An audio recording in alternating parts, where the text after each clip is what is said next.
Nice haircut, thank you. Found a new haircut place that my mom recommended to me because it was cheaper. And it's actually within walking distance of me, which is good because I no longer have a car again. So I'll probably go back there and I'll go back there again once I need another haircut. Much needed because it's still summer. It's still hot as fuck in my room. All right, Skadi, yeah. Let's see if we can get it real quick.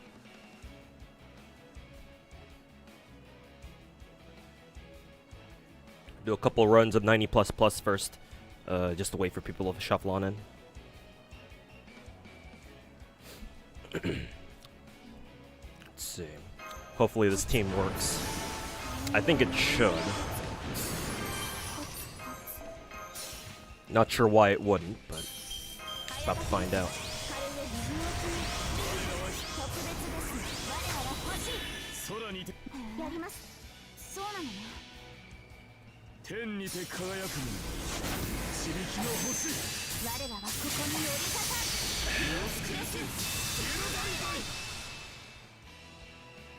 Yeah, a lot of people are using Hokusai for this.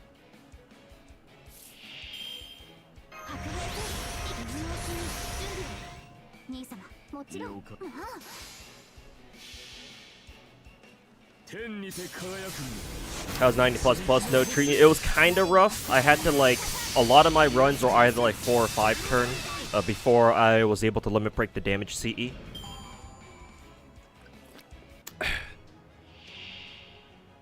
But then once I was able to limit break the damage CE and I farmed enough QP to level up, max out my Fushu skills, and then Dioskiri's second append, their A2. Now this should be a pretty consistent 1 turn, or a pretty consistent 3 turn. Like, I shouldn't have to use Castoria's MP for this. And the MP itself should do enough damage here. Sort of brave chain just in case. Yeah, there you go.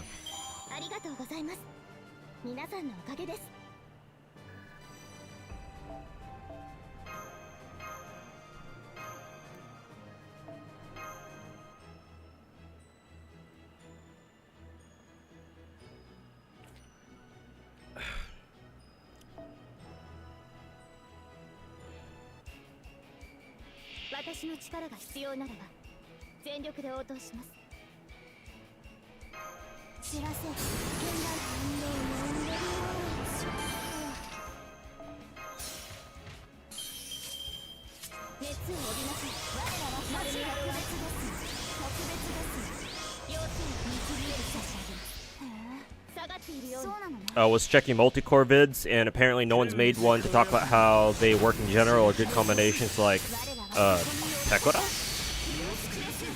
Are you talking about Taigong Wang? Who are you talking about? Being good to boost Arts Loopers, but also has an NP. I guess I could make one, just for old time's sake.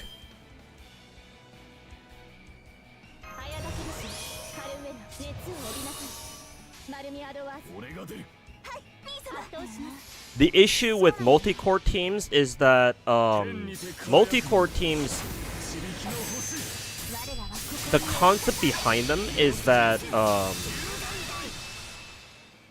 the more servants you have, basically, the easier your farming gets because you cut down on button presses and the overall time it takes for you to complete one run.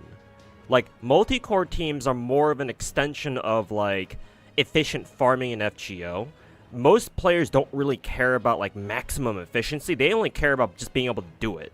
But like they just most players only care about like just being able to 3-turn in the first place. Like the amount of time that it takes isn't as much of a concern for them.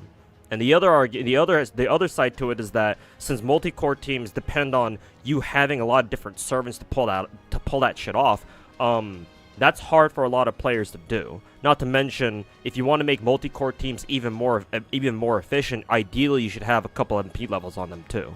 And not everybody has fucking, you know, MP3, MP4 multi-core servants. So it's usually a lot more efficient for people, for most players, but especially free-to-plays, to just like, you know, roll for the meta servants, the meta supports, which most of the time you only really need MP1 of those servants anyway. So it's like, oh, just roll one, okay, you're good. And then, like, devote all your energy, all your resources into like one server who can almost do everything. Like they won't be able to do like 90++, right? 90++, with the amount of HP that fucking Enkidu has here. He requires a bit more,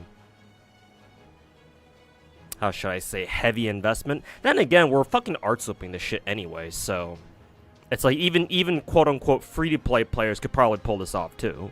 Right, double Castoria, wait until you can get you can limit break your damage CE, find a really strong single target arts looping servant, which, you know, hey, what do you know, we have Hokusai. So most people are going to be using her, right? If you don't have Dioscuri or I would assume, who is it? The Vietnamese sisters, the Trung sisters can also work here because they're also single target arts. I would kind of expect them to. But yeah, like I would expect even free players to be able to do this shit. So yeah, that's kind of the issue with multi-core teams, and the reason why they're not talked about as often. It's the simple fact that most people don't even have what it takes to run multi-core teams in the first place. Even if they have the individual servants, they probably don't even have them leveled up in the first place, because it's like, oh, you know, why would I use them when I already have Morgan?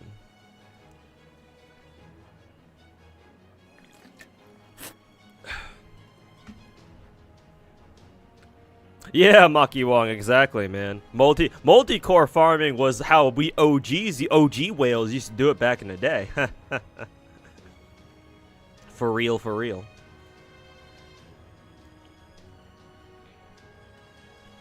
Oh, that's cute. Fillion's doing a date show with Bao and her sis. Cool. I will have them up. I will have that up on my second monitor, actually.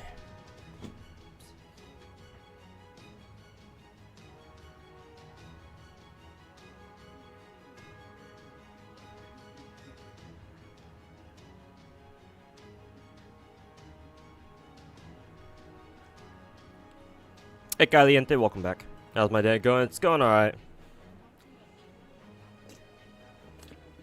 A lot of work that I have to do later, so I probably won't be streaming for too long, but...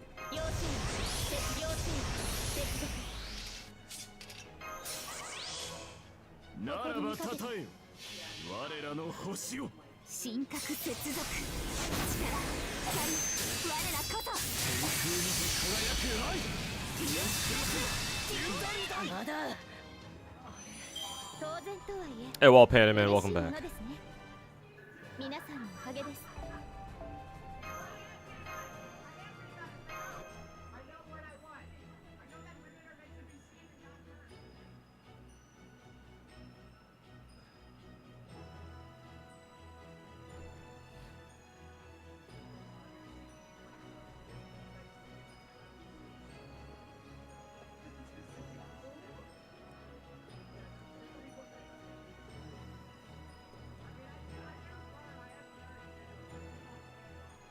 There's even a whole spreadsheet. Oh, thanks, Anna. Appreciate it. Yeah, I will post that for chat whenever people come into stream asking if there's a spreadsheet for this.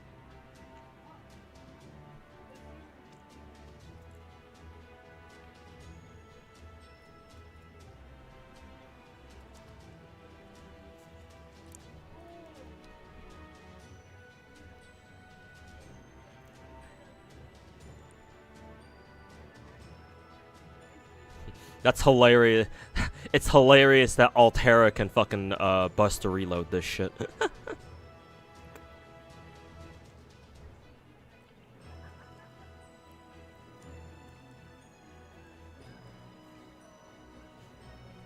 Surprisingly, Roland can even do this shit too, which is hilarious because I think actually, is my Roland at MP2? I don't remember.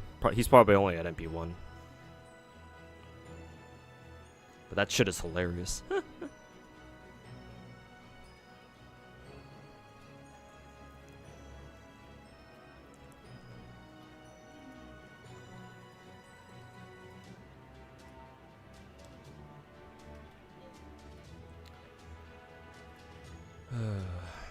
What's going on, Mr. Hey, Valencies, welcome back. Or just chill grinding 90 plus plus. We'll be rolling Skadi soon. Or at least I'll try to.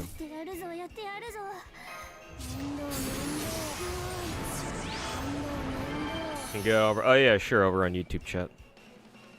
Oh, oops.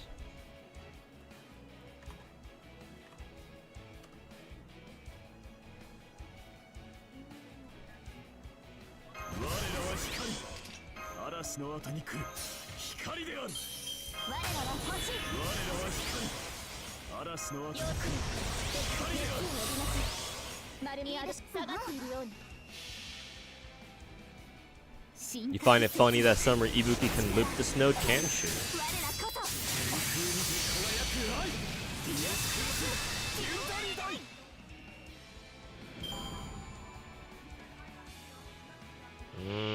The spreadsheet doesn't have her listed. Even if she technically can loop it, I'm not sure if she's gonna have enough damage for the against Enkidu, to be honest.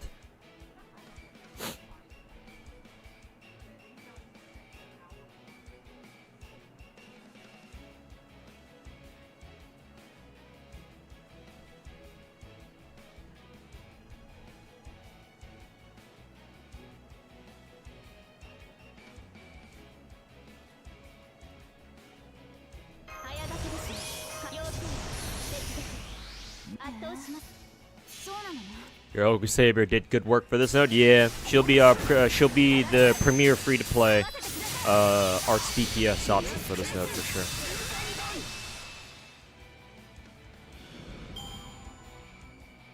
Fillion is your favorite girl failure? Nice.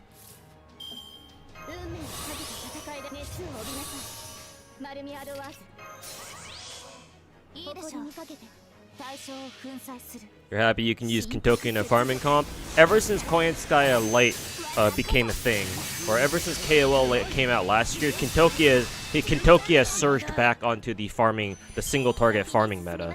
I guess KOL and yeah, I guess 90 plus has always been around, and 90 plus has always thrown us like these weird nodes. Then again though, 90 plus didn't always have like single nodes. I think sometimes it did, but not all the time. But yeah, the more we get, the more like single enemy nodes that we get for like 90s and 90 pluses and 90 plus pluses for that matter. Yeah, Kentucky is always going to be good. Or now that we have KOL too, for that matter.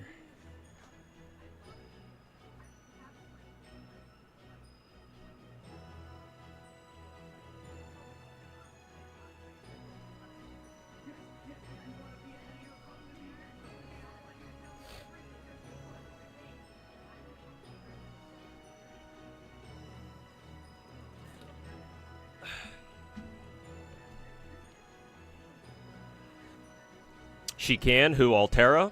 Apparently. According to the spreadsheet, at least.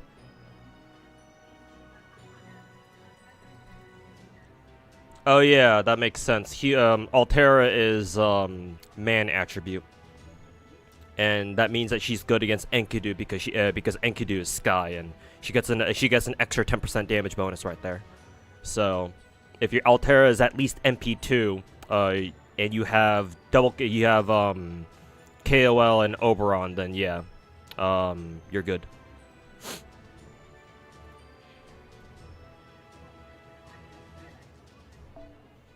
You've been using The Trung sisters. Oh yeah, there you go. As I expected, the Trung. You can use the Trung girls for this.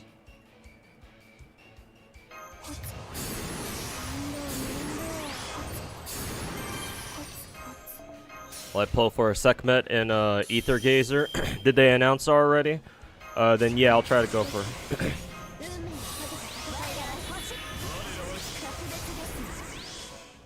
What is this? No, 90 plus plus. The final node after you complete the entire main story, the event main story. This is our first. This is the first event where we start getting 90 plus plus nodes. The absolute pinnacle of degenerate FGO 3-turn farming.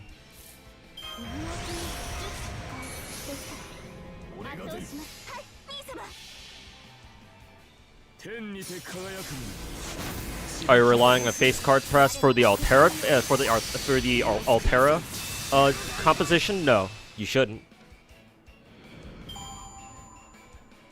Because according to the spreadsheet, I will post the spreadsheet again in YouTube chat so you can take a look at it for yourself, Astyniax.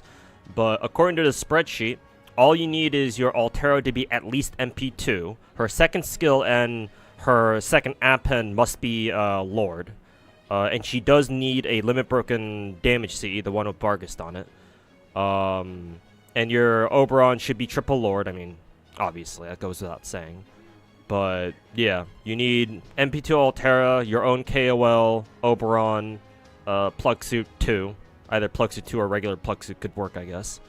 And yeah, like she barely does enough damage to NQ to declare. Though to be fair, if Altera low rolls her damage, she won't kill. So at that point, she will have to rely on a face card. So like, I guess if you really want to if you want to secure your damage a little bit better, your Altera would probably need to be at least MP3.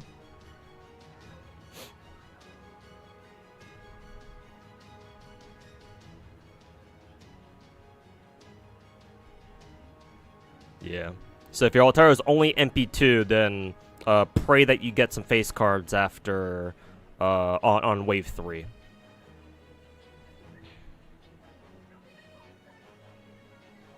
But if your Altera is like MP3 or higher, then I think you don't need to worry about it as much.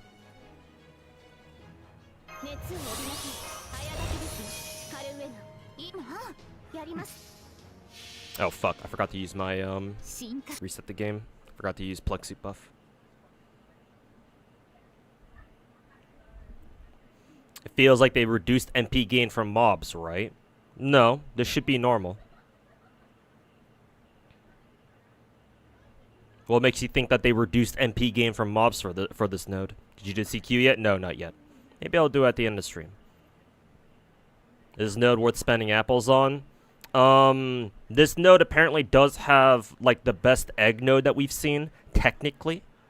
That being said, I don't know if it's worth like degenning apples, shoving apples down your throat just to farm for eggs, but I mean, eggs are pretty important after all. So maybe it's worth a few. I guess how much you really need, how much you want to farm this node depends on how many eggs you need. I've dropped, my egg stash has dropped below 100. So ideally, I'd like to farm enough back to get my stash back up to 100 again in case I need to use it on anybody in the future. So that's why I'm farming this.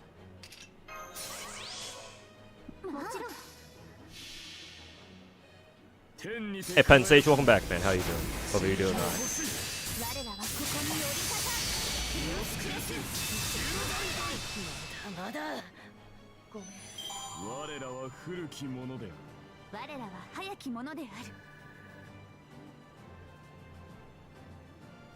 Forgot you had to farm too, so have a good stream. Alright, Jade Alter, thanks for hanging out, man. Catch you next time.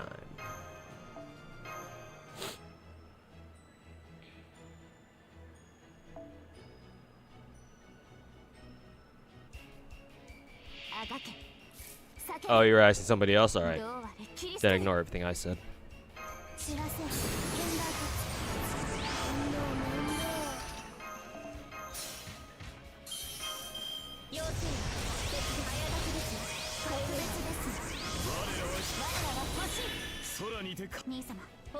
Also, Fallout Alchemist, thanks so much for the 13-month resub, man. Welcome back. Let me try to fix the alert box here real quick. Pretend that was for you. But thanks for the 13-month resub, man. Doing great. Good to hear, man. Hopefully, as long as it's better than how I'm doing, that's fine.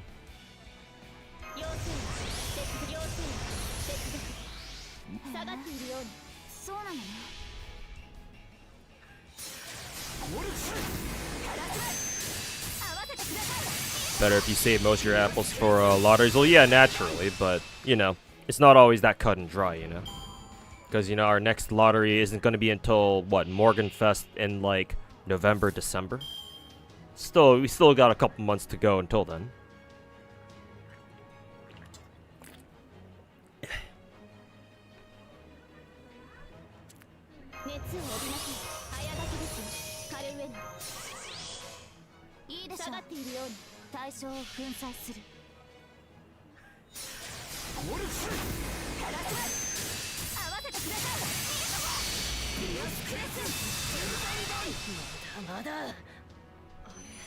Morganfest, the fuck? JP had that? Yeah, it's the event where we get, Breed'em art from.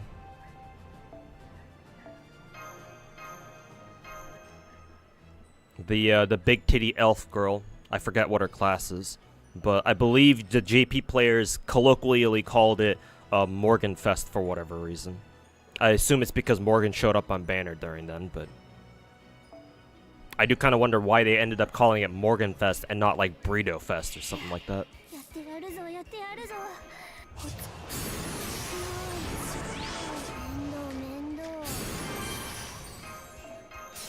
Lancer? Okay. Did you read dev notes on Twitter for Z3? No. Give me the summary. What did they what are they cooking?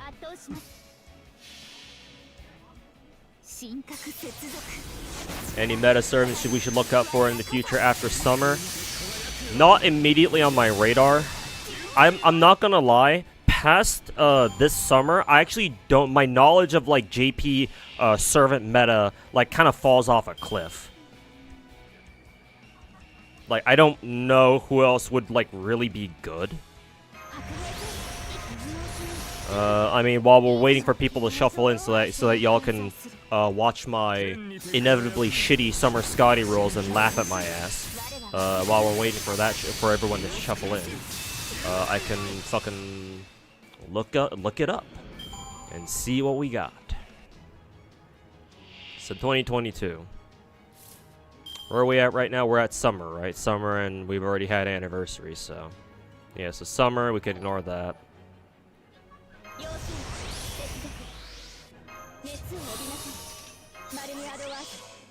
Oh, do we have the actually, do we have Summer 5 or Summer 6 rerun yet? Because I would like to roll for either both another copy of Summer Kama and Saber Okutian, but I'll see how well that goes.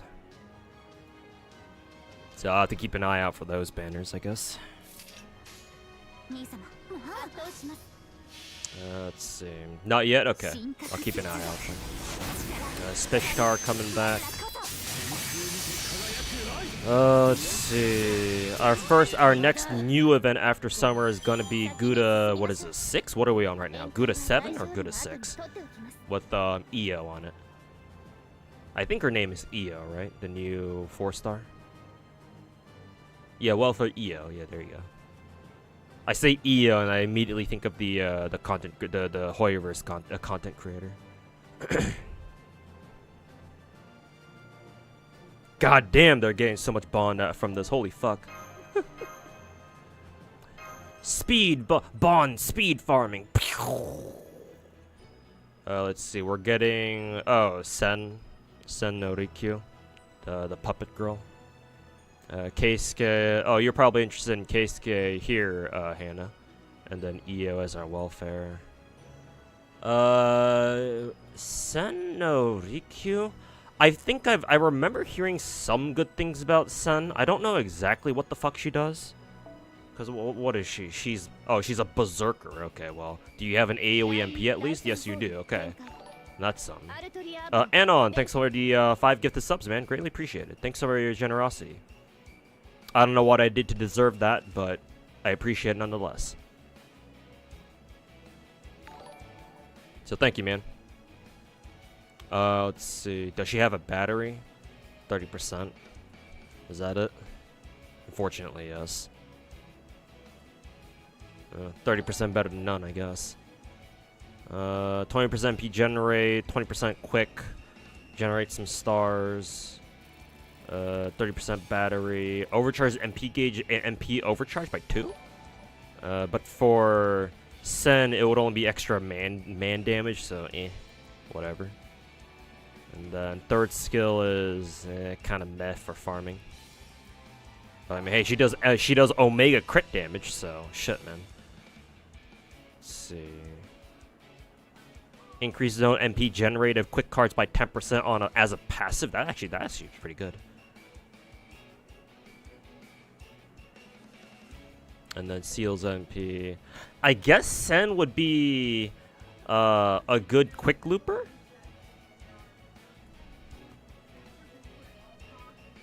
I suppose if you're really big on quick looping, Sen might be a good option for you because she's berserker and she's got a full quick deck, and then she has stuff in her kit that would suggest that she's actually pretty good for quick looping.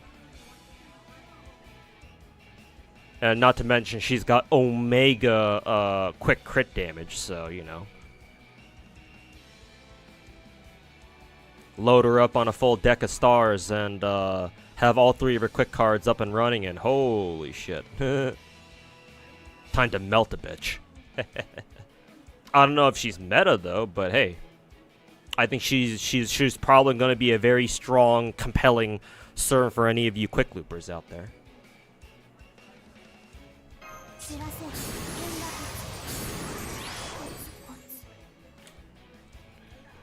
Go through the unique gate chapters? Actually, no. I probably should.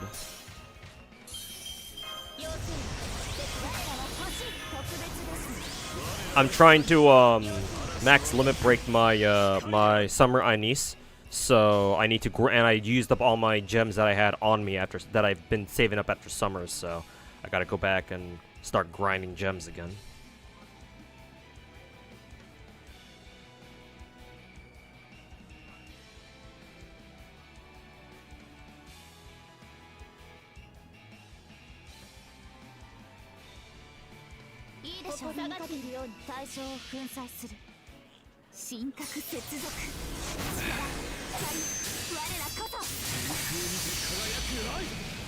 You liked him, yeah, you did. All the husbandos. All my fellas, Also, Ponfinated, thanks so much for the 51-month resub. Welcome back. Sorry for missing your resub. The alert box is being shitty right now. But welcome back, man. Sorry for missing your resub there.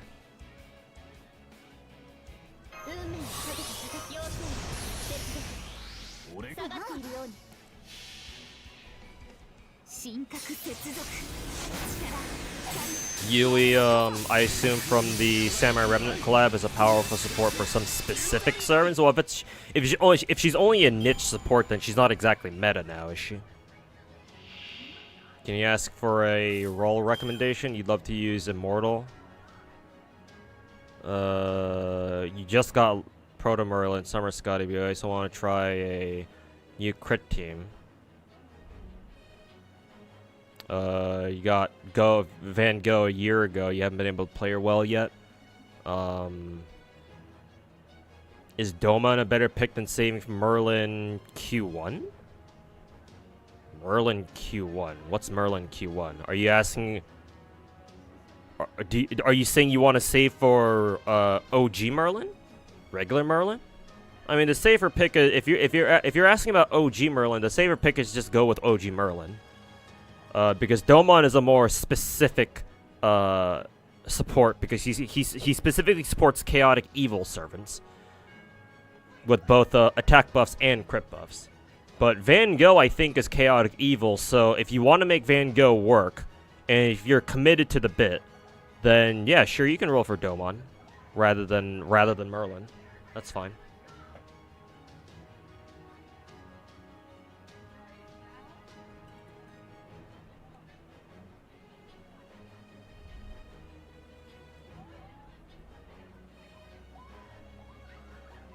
She barely farms berserkers. I assume you're talking about Sen no Rikyu. Hey Supple, welcome back. And thanks for the kind words. Hopefully we can have that similar luck when I go roll for Summer Skadi in a bit here.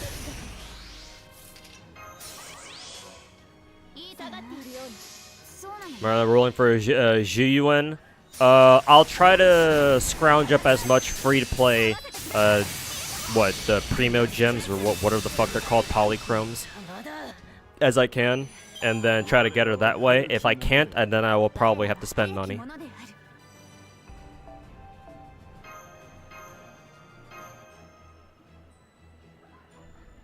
Wish it would raise the party costs a little bit. Yeah, man, same here.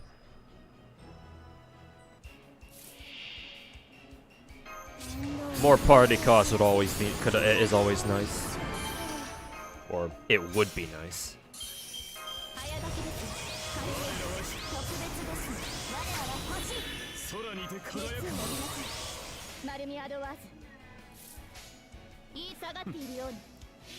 Speaking of Z3, you lost the 50-50 on Ellen and the 75-25 on her weapon. Meanwhile, Zhiyuan, it only took a single multi. You now know who your better girl is. There were a lot actually, but a couple of the main things were for Z3, potential of removing the TV shit while just getting rid of it entirely.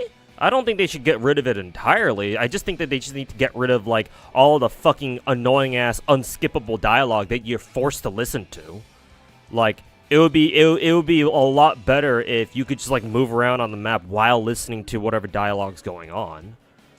I don't think they should get rid of the whole TV gameplay stuff altogether.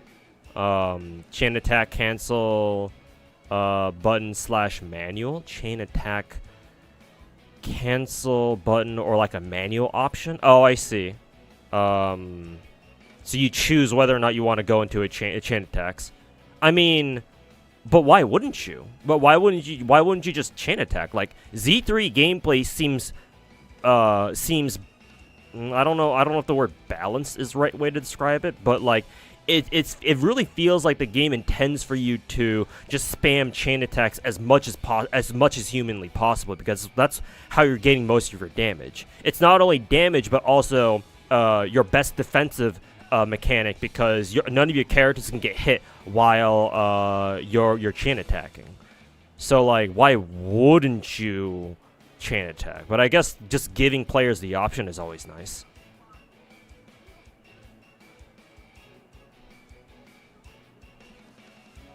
UI and UX improvement, that's good, yeah, because the UI can be is pretty like cluttered at the moment. Character visual improvement. The only visual improvement that I want to see in Z3 is like better color saturation. And that's pretty much it, unless that's what they mean. We'll see what they mean by character visual improvement. You can control other characters you can control other characters in the over. I thought you could already do that, but like you had to like increase their trust level or some shit. Or maybe that's not even a function at the moment. You can only really control like either Wise or Bell. I don't know.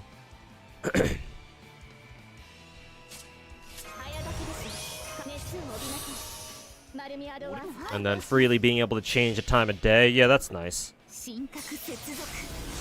Because yeah, honestly, being able to freely just changing the time whenever you want is like the biggest thing for me personally.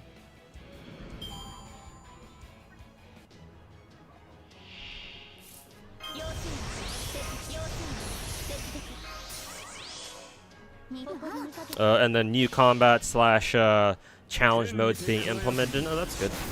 More gameplay. They will completely remove it. Yeah, I don't think they should. Just partially, then that's fine.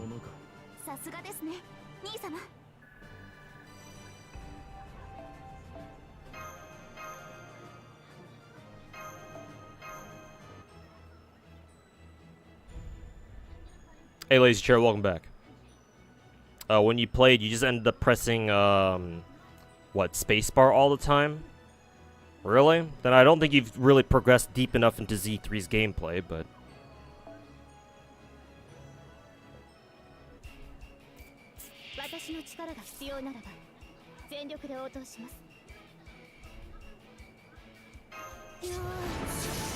How bad did NP6 Arc end up being? She cost me a little bit over 3,000 sync quartz. I think just under 3,100 in like equivalent sync quartz value.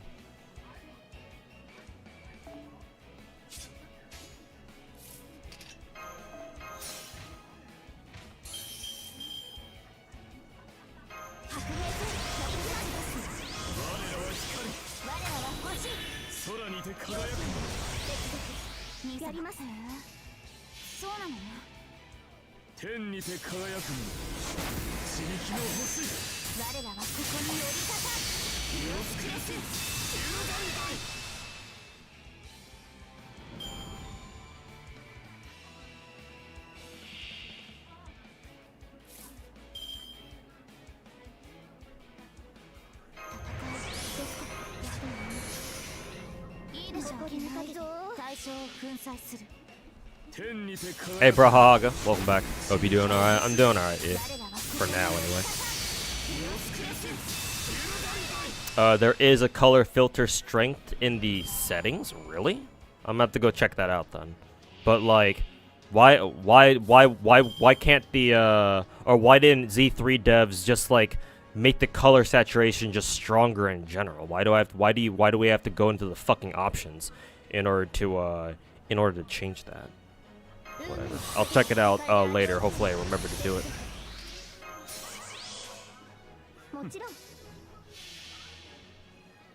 It's kind of like in Wuthering Waves where like the colors, I remember back when I first started playing, the colors didn't really look right and I had to go into the options and like kind of screw with the settings. And eventually chat told me to turn down the brightness settings, like the contrast settings, and that's what ended up kind of mostly fixing it. But it's like, why couldn't you just made those like the default settings, and why do you have to make players like go into the fucking settings to like fiddle with that shit, you know?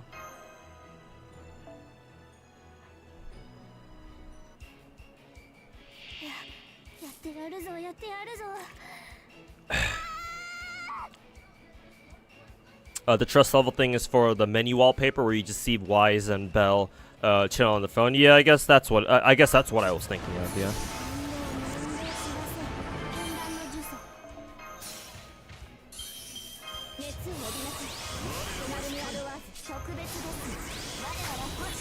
Will there be another chance for the Rio front point servant, or are you cooked? Who? Mary Anning? I want to say they bring back Mary Anning in some way. I don't know how it is, though. Maybe you are just cooked, though. Maybe they never bring her back. I don't know. Why can't we only choose one Valkyrie? That's what I'm saying. And they don't even fucking rerun this event at all. Fucking Lozangle. Broke ass bitches. Can't even afford reruns. Still play Snowbreak? Yeah. I'm currently trying to grind gems for to buy who was it? Lifa's weapon, I think it was. I need to get her weapon and the new S rank Fenny's weapon too.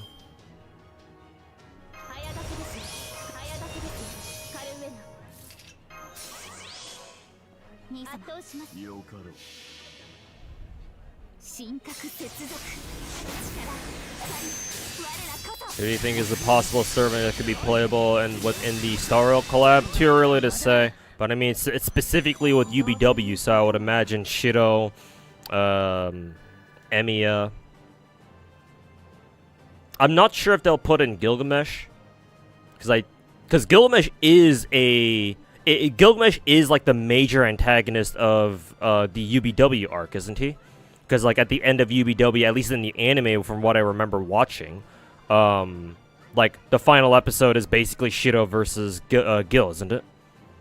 So, like, Gilgamesh should be there. Like, he should be a collab character. Because, again, they're specifically collabing with Unlimited Blade Works. So, probably those three as, like, the three major servants. Maybe we'll see Ku, because Ku does have a role in there, too. I just don't know. I just forget how major his role was. What CEs am I using? Just Bond CEs. And then the only CE that actually is meaningful here is the damage C. That's limit broken damage C. All the other Cs I'm just using like regular old bond farming Cs.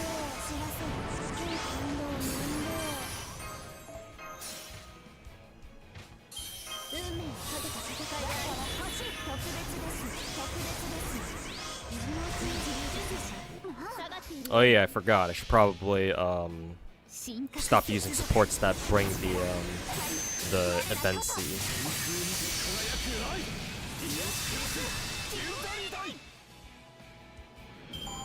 Mary Anning does in fact come back during Christmas next year. Okay, well she's gonna be a year out from now, but at least she comes back in some form. Better that than nothing.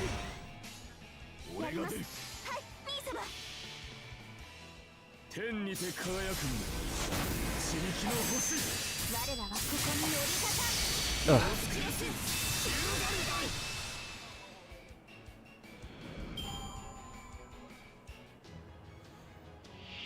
Don't know if they could do both because both Emiya and Gil can classify as imaginary with their attack styles, and more so Emiya.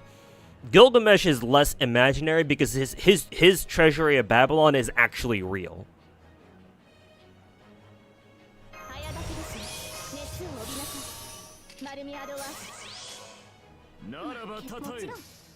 Whereas Emiya is definitely, if one character has to be imaginary, it's definitely gonna be Emiya. Because, you know, the whole fucking bullshit, you know, you visualize a weapon and you just fucking create it out of thin fucking air. Like, that's definitely imaginary. And his whole shtick of, you know, Fei-Ka and shit like that, so. He's definitely imaginary if he had to go with one. Whereas Gil, I don't really know what he would be. Maybe physical, I guess, but if we had to pick between one or the other, it's definitely going to be Emiya, in my opinion. Gil's last boss in both regular Fate route and UBW. Only route that's not the case is Heaven's Seal, yeah. Where you have to fight against who is it?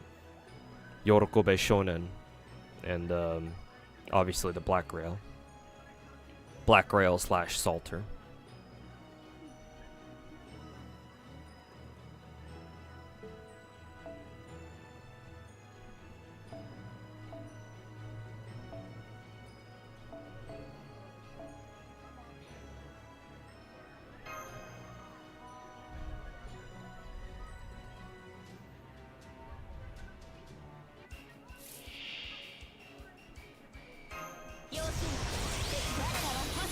Watched my Gacha addiction video, pretty good, bro. Hey, thanks, man, appreciate it. I've got a kind of like a redux or like a follow-up video to that that I'm currently working on that I'll release in due time. So make sure to look out for that too, man. But yeah, thanks for watching. Actually, kind of curious as to how many views that video has.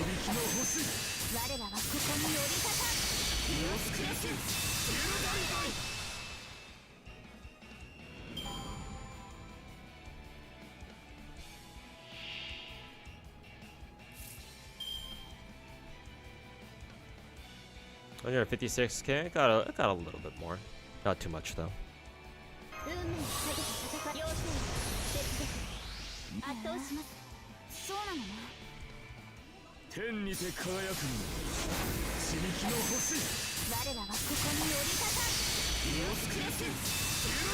You like Go and you like Avenger Ushi, but you haven't gotten Ushi yet. You guess you better wait until next year and see your luck and anniversary in summer, whether to pull Domon or not. Seems like you have a plan.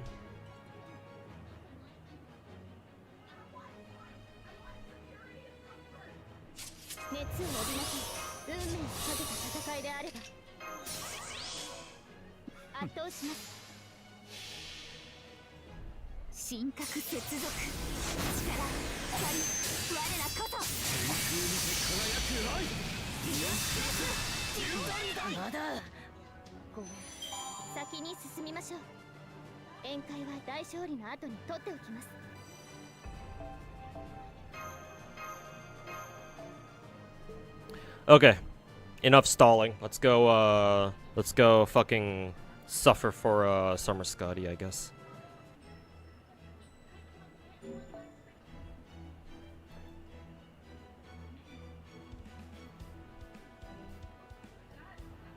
Only 5 tickets, so we ain't gonna use those. Okay, daily disappointment.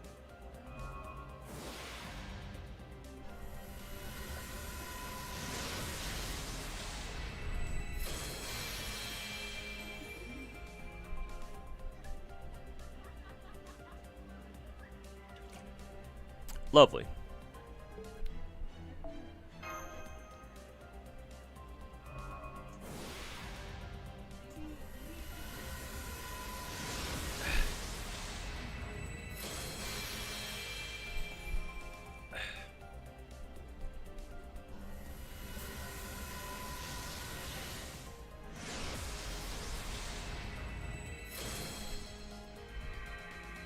Surely they'll have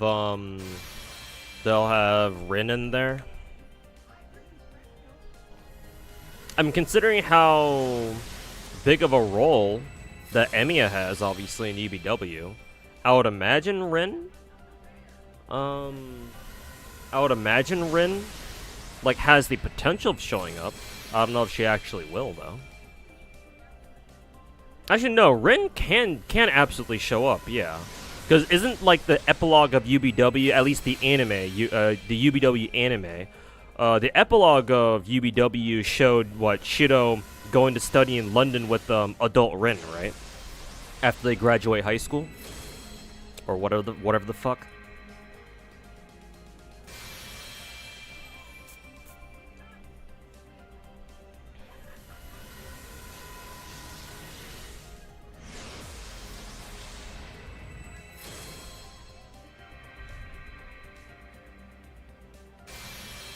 Yeah, the clock tower.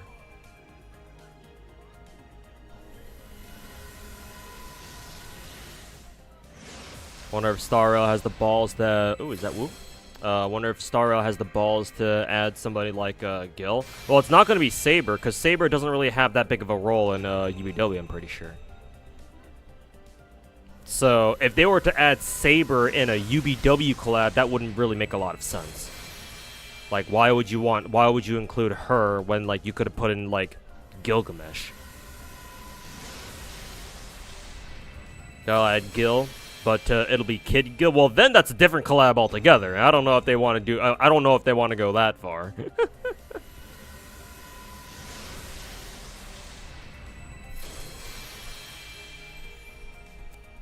Rin's a romantic interest in UBW. Yeah, then that makes perfect sense then.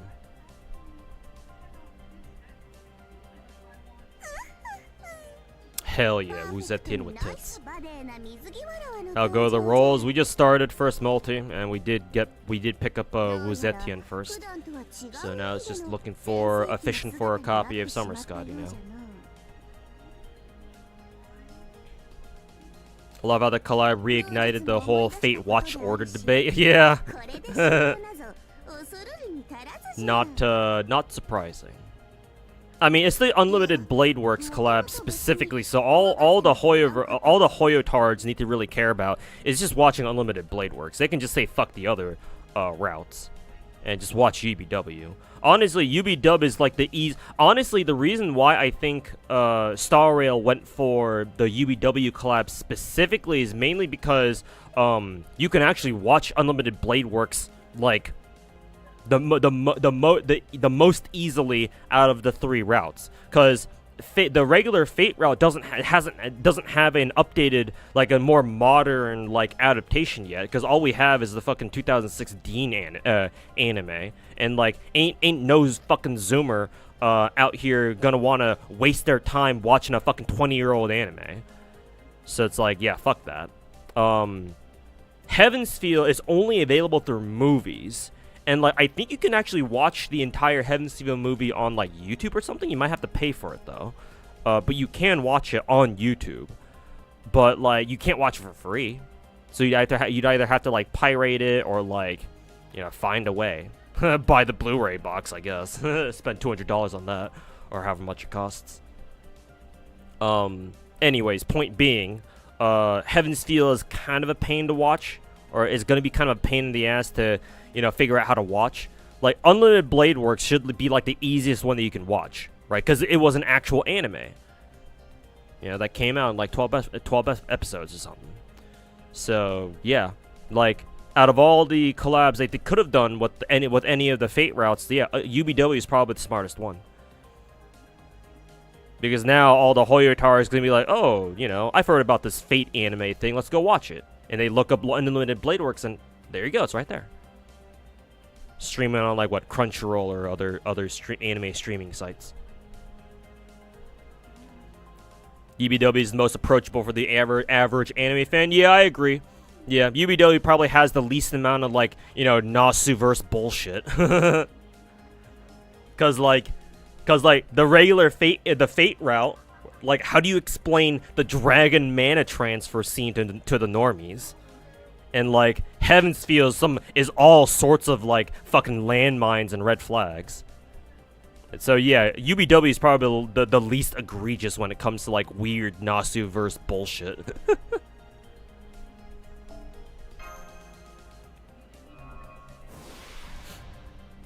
It's also on Netflix, too. Oh, there you go.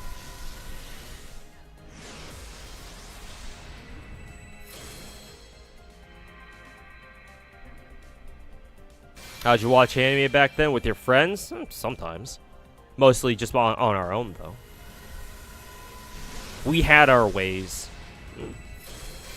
It was a different time back then.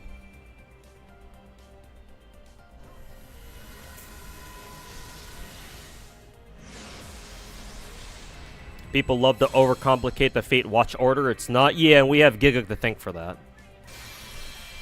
That fucking dumbass.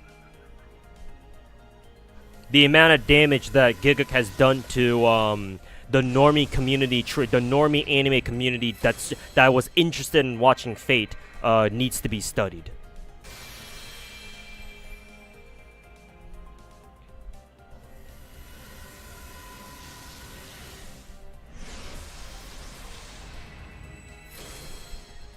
One copy, Summer Skadi, or more, just one. Just one, and we're out of here. This is the second time Hoyoverse has collabed with Fate. I can believe it. I'm sure they've done something in like the distant past with like Honkai Impact or some shit. Man, if those if only those 5-star CEs were the Koinskaya and the Brinia one instead of the fucking the who's on that 5-star CE again? I don't even fucking know. It's probably that welfare alter ego dude that we got back during the Trung event.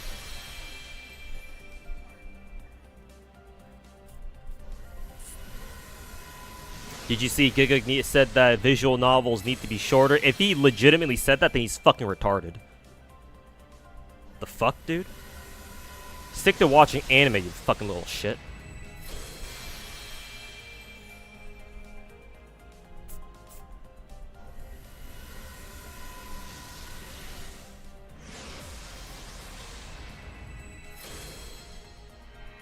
Yeah, Taisui something something.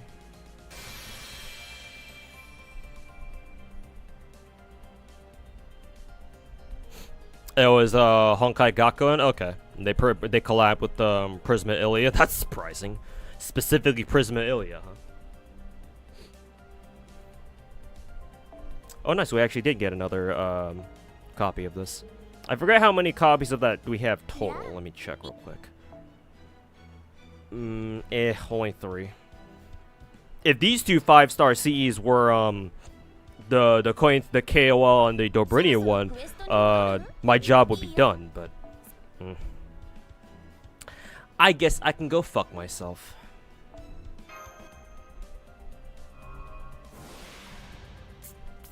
You hate trash taste at times with the takes. I mean, hence the name.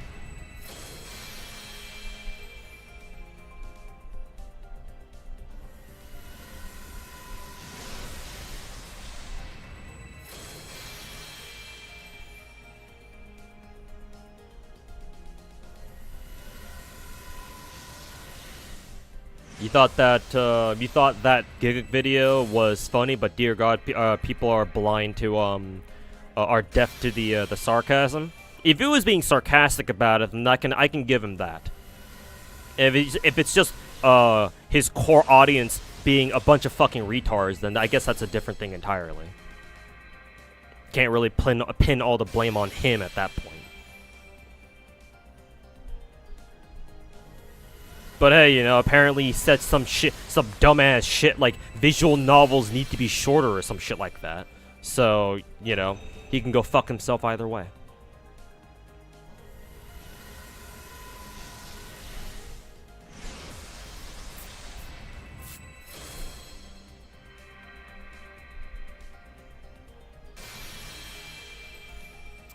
Heaven's Feel is only digital rental / purchase, then yeah. I mean, technically speaking, I believe, since I did say earlier that Heaven's Feel is watchable on YouTube. Like technically, it's not too bad. Like everybody has access to YouTube, right? If you have a couple of bucks, you can just straight up watch Heaven's Feel on YouTube directly. I'm pretty sure it's all 3 episodes, or it's all 3 parts, right? I mean, Heaven's Feel has been out for a couple of years now, so. You did see the video, and it was meant to be pure parody? Okay, then that's fine.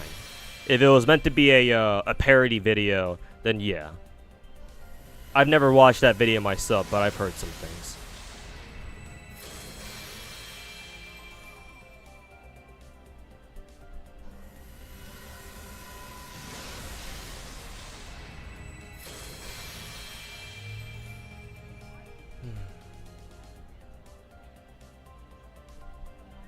Hey look, another mineral. How do you own the Blu-ray of them? What, of Heaven's Feel? I'm assuming you must have pre-ordered that shit or something. I would imagine. Saw Heaven's Feel in theaters. Me and my boys watched the first 2 parts in theaters, and in the 3rd part we intended on going to a proper theater. And watching it there. Unfortunately, the theater we went to that day, I remember, apparently the projector was having issues, and so they reimbursed us with like a different movie ticket that we're like that they told us, oh, you can just come back anytime and you can reimburse, you can use this to like watch any other movie here as like compensation. So we're like, well, shit, what do we do? After we left the theater, we're like, oh, we can just watch it at home. Right, I think YouTube's streaming it, so we just did that instead. I just watched the last part on one of our buddies' big ass TV screens, and just hung out there. It wasn't too bad.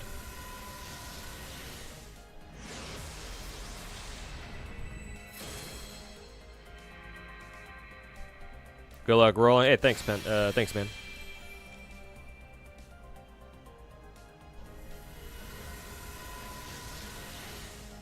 Heaven's Feel is great, but I think it basically assumes that you know what happened in a Fate and UBW. Yeah, they had to skip out on a lot of detail, obviously. Because, you know, there's only so much detail you can cram into, like, a fucking, what, an hour and a half long, maybe 2 hour long movie. Like, that happens with anime adaptations of, like, visual novels and light novels and shit like that all the fucking time. Of, like, mangas all the time. There's only so much you can show in, like, a fucking 24-minute span of animation. And, like, only 12 episodes in a season. Which is why I'm really bummed out that more studios don't do, you know, what I would consider to be the proper the proper length of anime seasons, which is 24 episodes instead of 12. Back in my day, when anime studios weren't being overworked to death by their owners, they were actually able to get out 24-episode seasons on a regular basis. Now it's all just 12 episode seasons because everyone just wants fucking money. What was my favorite route? I don't really have a favorite route just because I've never read the visual novel. I've only ever, like, watched the anime adaptations. So, like, saying, if I were to say that, oh, my favorite route is this, and I tell you that I've only ever watched the animes and never actually read the visual novel proper, then it's like, well, you know, how valid is my opinion, really?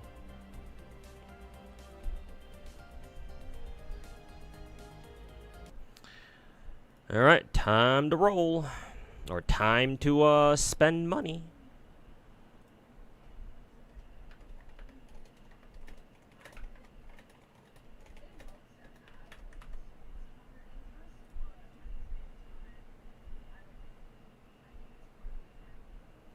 Time to spend money. Yeah. Us when Mappa. At least it's not the Camelot movies. Yeah, I don't know what the fuck happened with the Camelot movie. Probably because it wasn't fucking Ufotable doing it. And it was somebody else.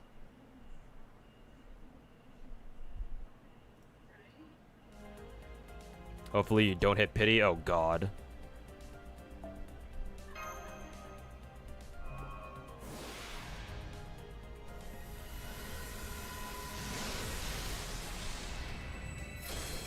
And it's also the nature of it not being the first route that players actually go through in the visual novel proper.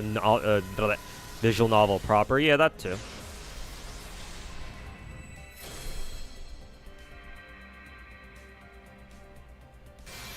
You going for MP5? If you pay for it, sure.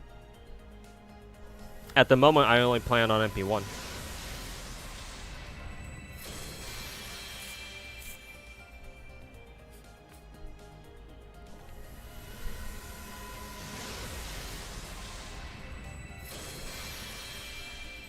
Too bad there's no Sakura route in the animes. Well, Heaven's Feel is a Sakura route, and it has a movie adaptation. And that's the best you're gonna get. I mean, the only anime adaptations that Fate has are the, for UBW and regular Fate route, but, like, the regular Fate route almost doesn't even count these days, just because, its anime adaptation was back in fucking 2006.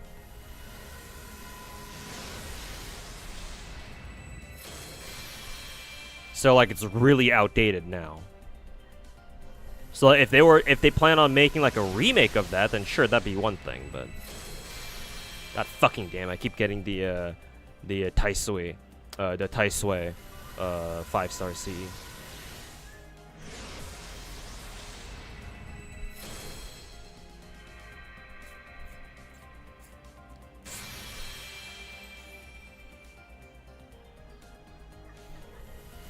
Is Summer MP or Summer Skadi's MP ever useful? I mean, it is an AoE MP. Sometimes you actually do want to use it to, like, clear wave 1 or something. But she is only a ruler, so I don't know how much damage she's going to be doing at, like, fucking MP1.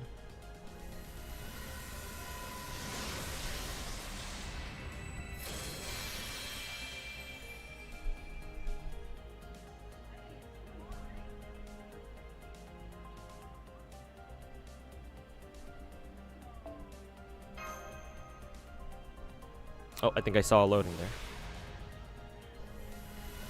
Yeah, people die when they are killed. Yep. Who would have fucking thunk? Also, the Dean annotation was pretty bad itself too, because they mashed together parts of the other routes into and they like fucking shoved it all into one anime for some reason. Oof. Yeah, Ufotable's booked out pretty much for the foreseeable future, yeah. They got their hands full finishing up Demon Slayer, and then, yeah, they gotta work on the Genshin anime next. So.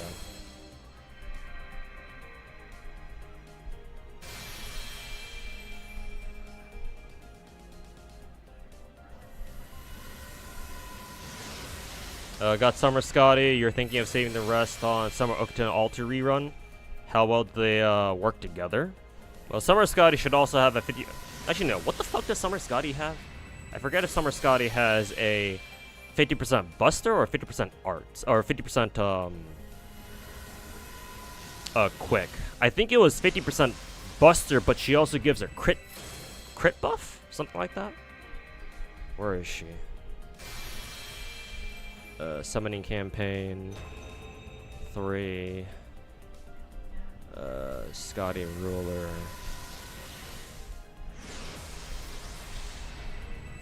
No, she has a 50% quick buff. Yeah.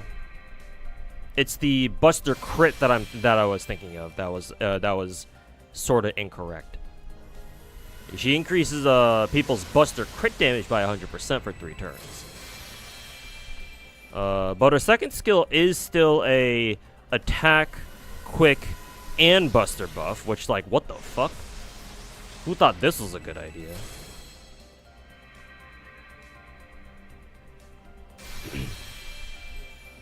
But no, assuming Summer Okta Alter is quick, and I believe she is. Yeah, Summer Skadi should work very well for her. What's her deck again? Oh yeah, she has the same Lancer deck. Oh yeah, then she's absolutely perfect for Summer Skadi. Yeah, 'cause she still has a quick NP, so 65% extra quick buff right there, which tags on with Summer Okta Alter's own like 20% quick buff, 30% attack buff on her first skill. Her NP itself also has a 20% quick overcharge. So yeah, basically just quick buffs out the ass. And then she gets her Buster cards next turn. Oh, guess what? Summer Skadi also has a 100% Buster crit damage buff. Oh, that's real fucking convenient. Guess what? Summer Okta has 2 Buster cards. Okay, time to melt a fucking bitch.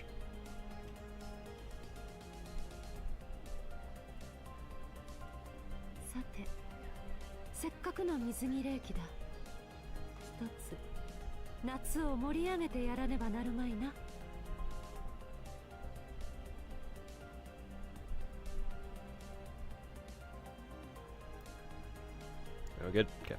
Alright. I'm really sad that I didn't end up getting enough, what is it? Of the 5-star, the Twin Tail Craft Essence, I think it's called, with the KOL and Dobrini on it. I really fucking hate the fact that they shove all the male Craft Essences into, what is it? The second and third banners. Like, I get why they're there, because, like, a lot of people aren't going to be rolling on the male banners, but, like, bro. Like, at least let us, like, choose between, like, which set of CEs that we actually want to fucking roll for, dude. Because, like, if I want extra copies of the Dobrini CE, now I gotta fucking spelunk back into Proto Merlin's banner. Which I guess I could. Because I wouldn't mind an extra MP copy for Proto Merlin, at least, but I'll decide if I want to commit to that bit, because we still got another, like, week and a half on the summer banners, so I'll decide that on my own time. No, we got Woo earlier, so we're good.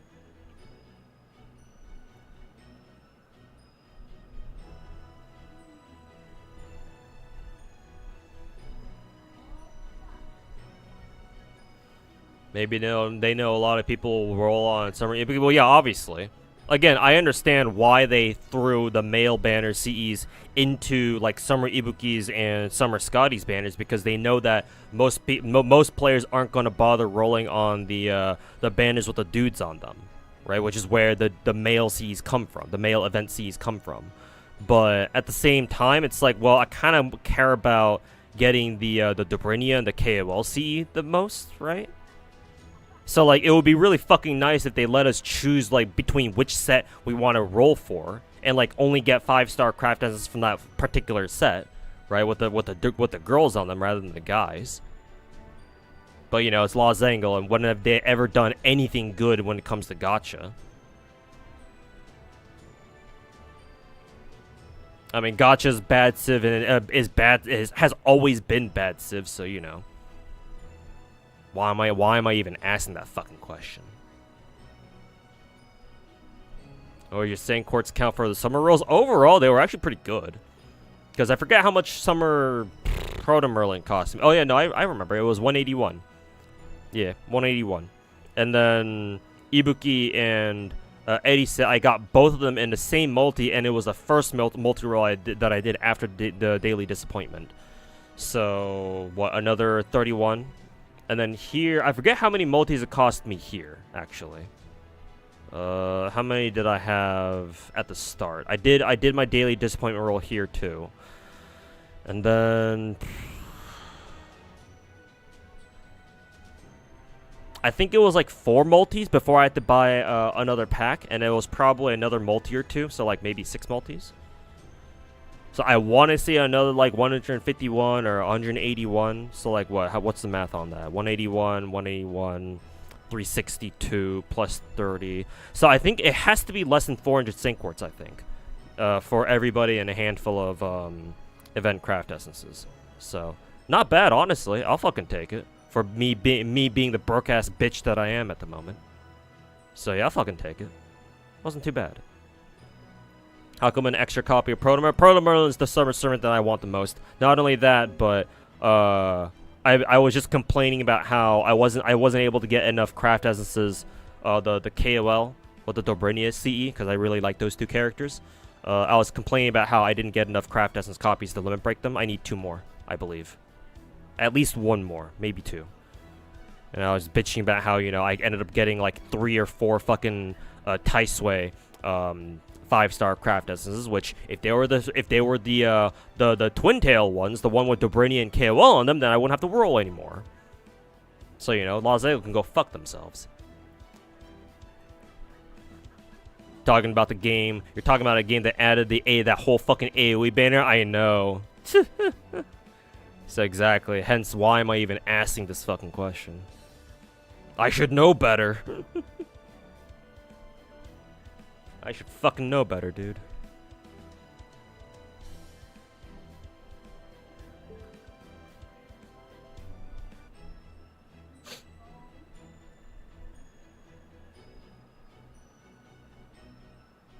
You gotta try for MP2 Lady Avalon. If I will, it's not specifically to get another copy of her, but merely to get 2 more craft essences copies of, to get more copies of this CE right here. This one right here. Because that has 2 characters that I really like. And they both have fat fucking titties. And as you can see out here, I have 3 copies, but I need 2 more to limit break. And, it just so happens that Lady Avalon's banner, or Proto Merlin's banner, is the one where you can only roll the female event craft essences, right? And you don't, and the male summer craft essences don't show up at all, because Proto Merlin's banner was the first one to come out. So, if I will go spelunking back into Summer Gacha again, it will be on Proto Merlin's banner, not specifically for more copies of her, but more copies for the craft essences that I showed off. If I happen to get another Proto Merlin copy, then that's great, obviously. Like, I ain't fucking complaining. But it's more so trying to limit break the Twin Tail craft essence more so than getting another copy of Proto Merlin. So, yeah, and of course, there's always next year's rerun, too. It's just that I have a lot of craft essence bombs sitting around right now, so like I could use it to like level up this one to max level right away. But yeah, I'll just continue bitching in the meantime. And calling Los Angeles, and throwing a bunch of insults at Los Angeles. Because that's all I can really do at the moment.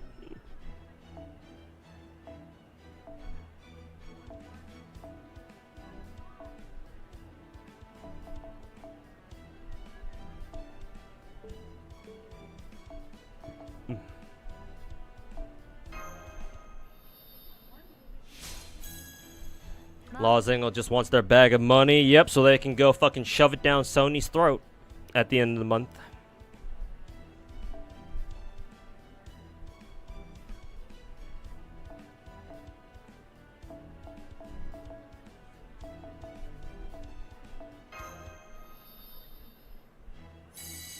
Nice, super suck.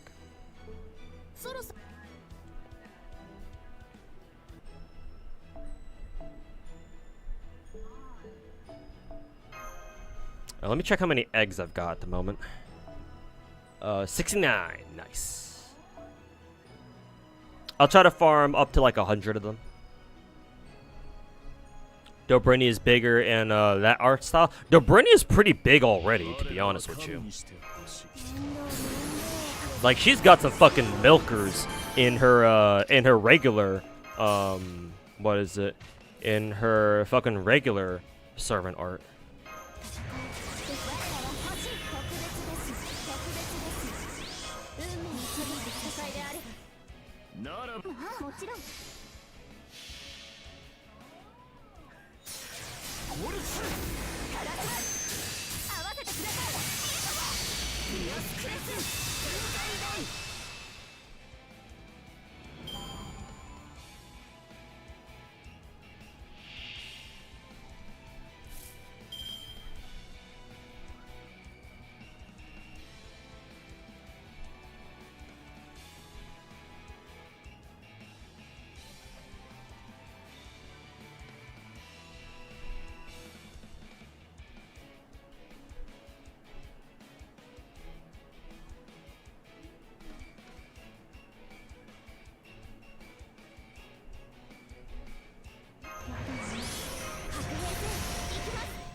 You got the units I wanted really quickly? Yeah, relatively quickly, yeah.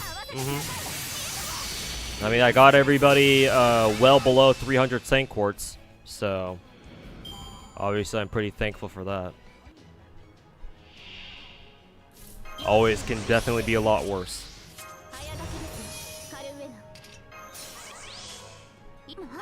I mean, for what it's worth, chat, I still hadn't had a time where I had to hit hard pity for my first copy, but that doesn't really say much when I've gone even longer past the first copy. So, is that really a blessing? Is that something I should be, you know, bragging about? No, probably not.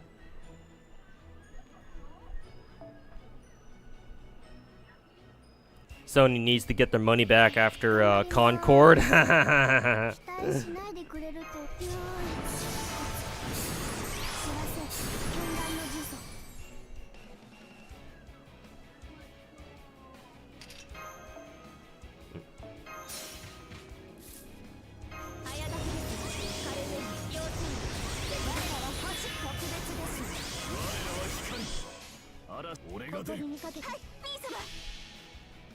Oh, you meant in comparison to KOL? Yeah.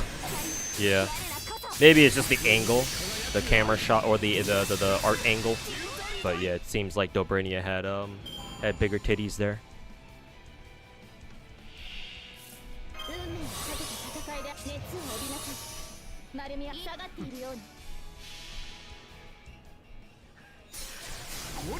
You want to MP5 both Alco and Alice for waifu reasons? I mean, they'll be here on NA in like fucking 2 years, so you got 2 years to prepare at least.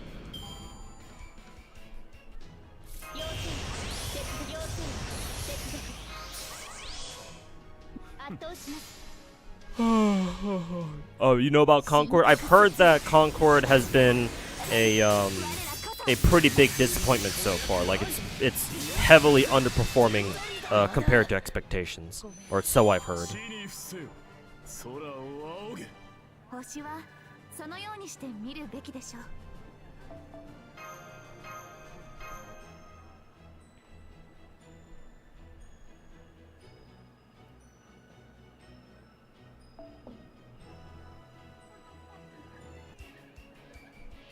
Who's your favorite character out of the 3 summer servants, character / art design wise? My favorite character is Proto Merlin out of the 3 summer SSRs for this event, because she's the only one that I actually want to grail.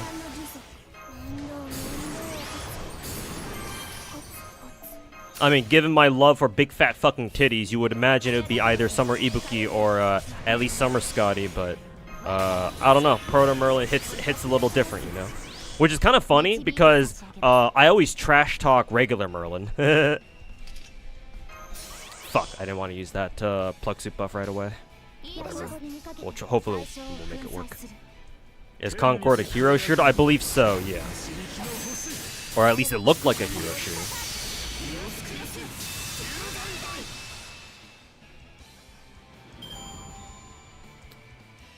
Concord trailer looked cool, and then you learned it was a hero shooter, and your interest was gone immediately. I don't mind hero shooters, personally. I don't really care about an FPS being a hero shooter or not. I can work with either, but like as the game itself has to be good, right? Because if the game is good, then people will still play, even if it's a fucking hero shooter. But if the game itself isn't good, then like what's the fucking point?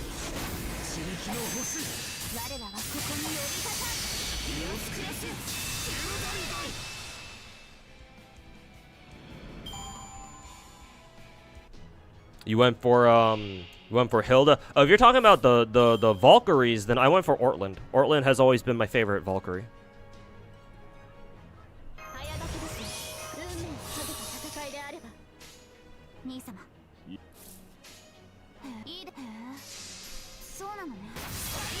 I just find it really weird that that Losangle has never done a rerun for the summer event, and therefore you can only choose one Valkyrie, and the other ones, you know, the Losangle basically tells you go fuck yourself.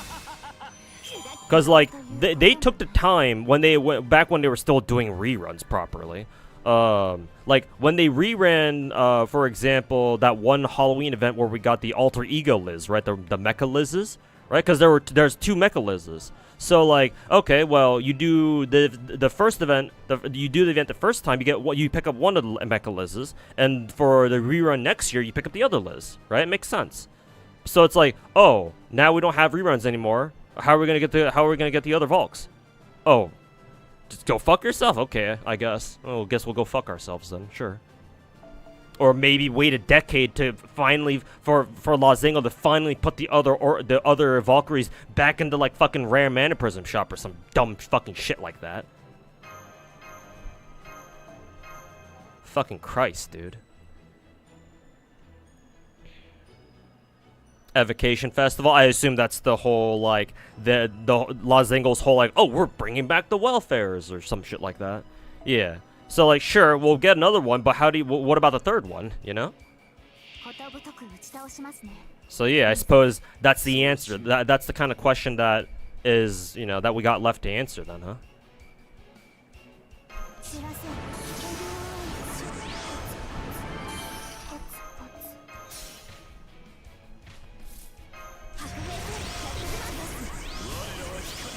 All completionists are in shambles, exactly. So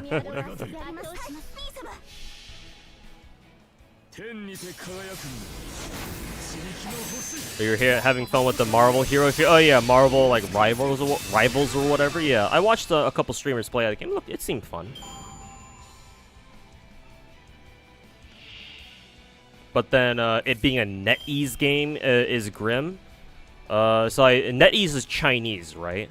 At least they're not Korean.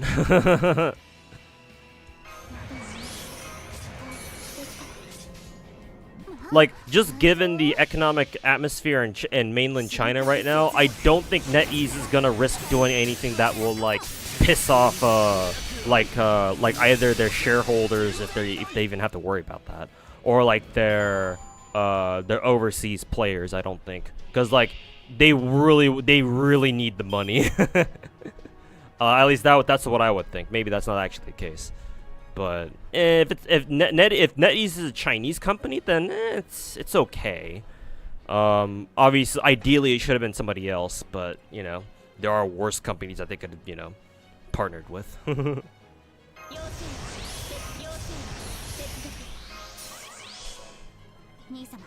Evocation rerun. Reminds you of how Overwatch 2 is trying out 66 again, completely making one of the selling points of the sequel entirely pointless. I mean, it's been long, and I think how long has Overwatch 2 been out for though? Like, hasn't it been out for at least like a year or so? Right? It didn't just come out like earlier this year or anything. So for me, I don't really see that as like something to make fun of Blizzard for, because to me it comes off as, okay, they understand that like they're finally starting to get that people actually preferred Overwatch being 6v6 for like balance reasons, balance and gameplay reasons or whatever. So like, okay, maybe 6v6 is actually, you know, maybe the players actually have a point about this. So like, if they're dabbling in reverting the whole 5v5 back to being a 6v6 again, then at least it shows in this narrow sense that Blizzard is willing to listen to the players on this one, I guess. At least that's my takeaway. So personally, I wouldn't fault them too much for this, but yeah, you know, it's fuck Blizzard, so.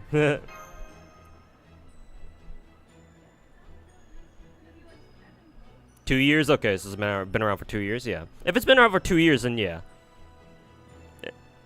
That's fine.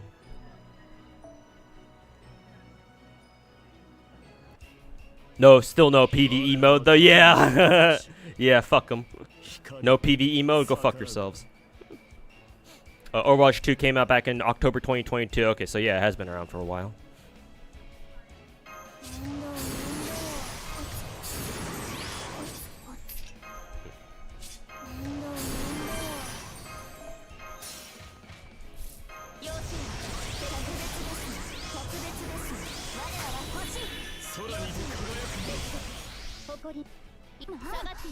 Did you get Imuki and 1 MP level? Just MP1. All of the summer servants are only MP1 because I cannot afford anything more than that.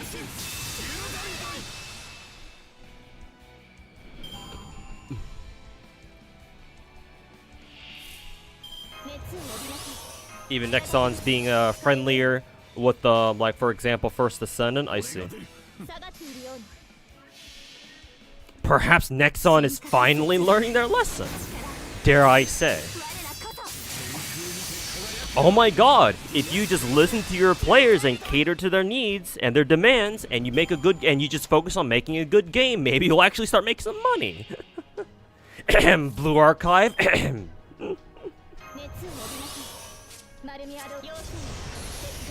Wow, it's just that simple, huh?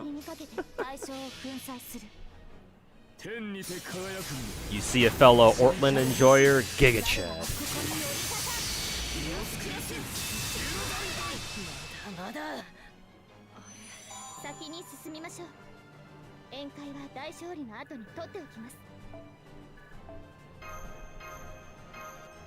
All Merlin needs to do is grow some titties to keep most of the hate away. Well, you know, a pussy first and foremost, but you know. Or, you know, chop his dick off or whatever.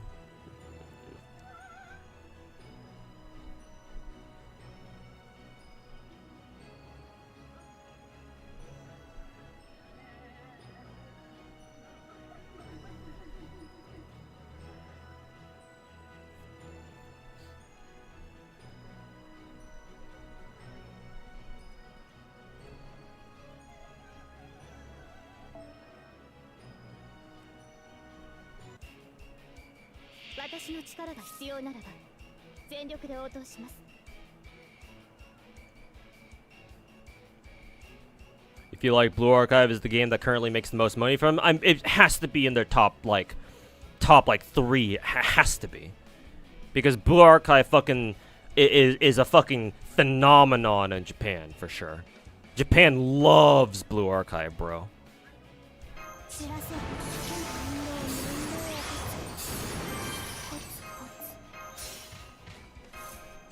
And bro, they just released Kuroko, the Shiroko altar from Blue Archive Story, and then what? Before that, they also recently released young Hoshino from back from her law enforcement days or whatever the fuck. I don't know her exact story. But not only did they release young Hoshino, but they also put out fucking Kuroko 2. And a second round of Summer Servants, this time with the area squad members. Yeah, those 4. Well, 3 technically, because I don't think they really showed off Summer Misaki much. But oh yeah, no, like Net Games is fucking printing out money for Nexon at the moment, and Nexon's like, whoa, this is pretty good. Feels nice being able to make some good money again. Forgot what that was like.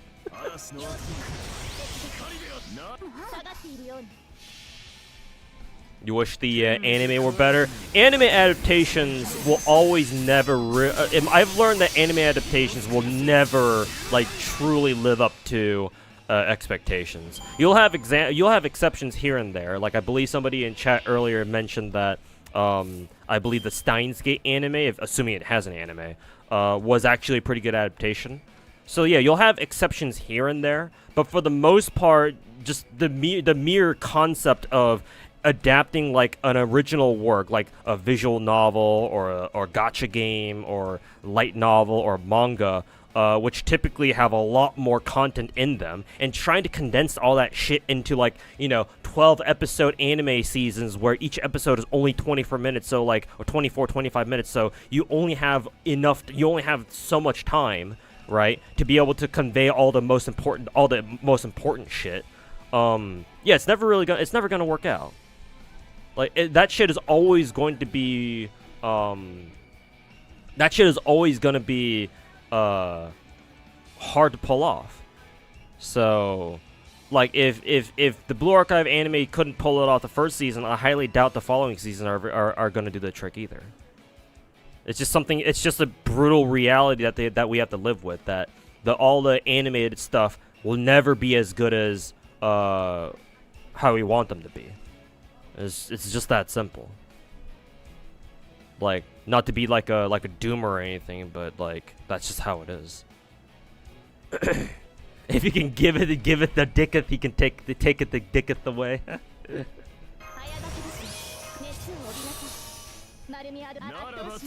Also, Omega, thanks so much for the 40-month resub. Welcome back. Preco's anime adaptation was actually peak because they didn't try to follow the game story back in season 1. Oh, okay. There you go then.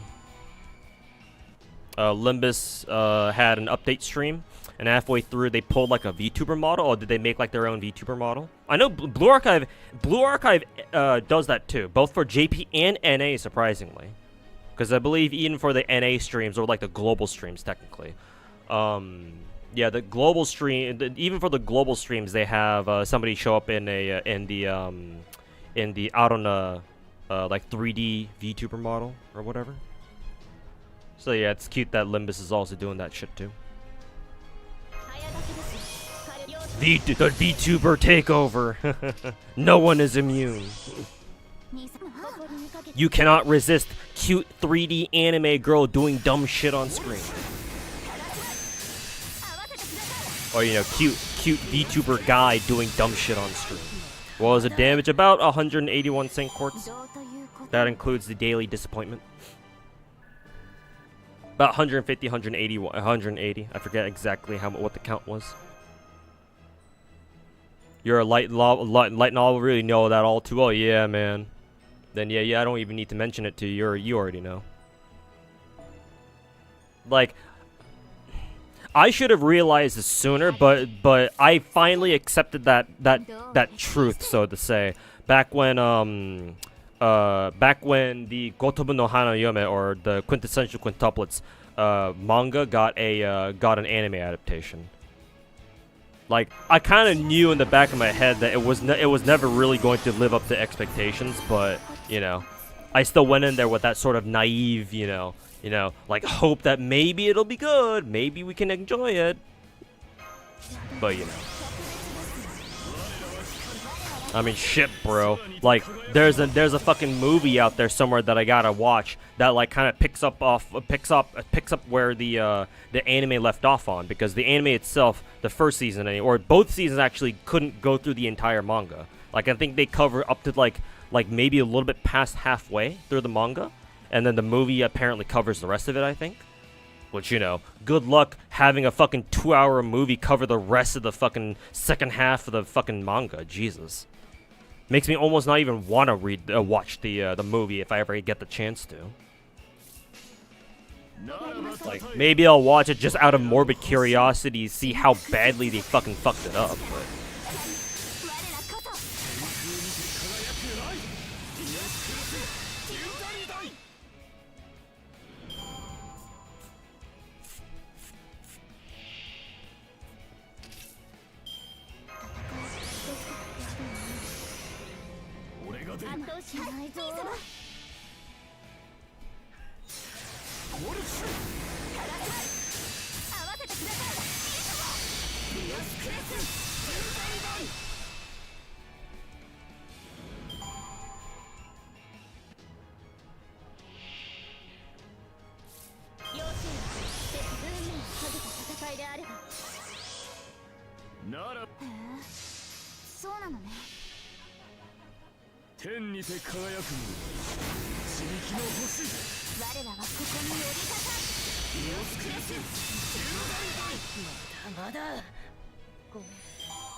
What's our next FGO event after this? The next new one will be the new Gouda event where we get Io as our welfare.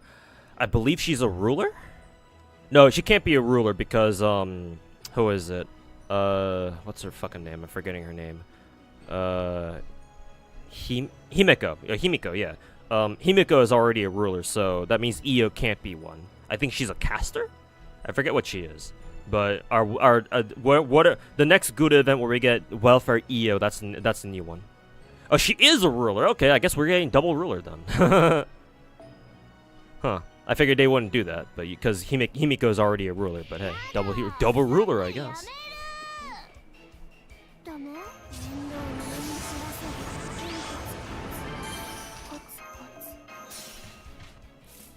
But yeah, that's the new Gouda event that we're getting, and that'll be our next new event after summer. It's pretty good too. Oh, good to hear. At least Law Zengel knows how to make some good welfare servants at the very least. Useful for some future 90++ nodes as well. Ooh, very good. And Q, and I believe she's technically evil too, right? I'm pretty sure she's evil.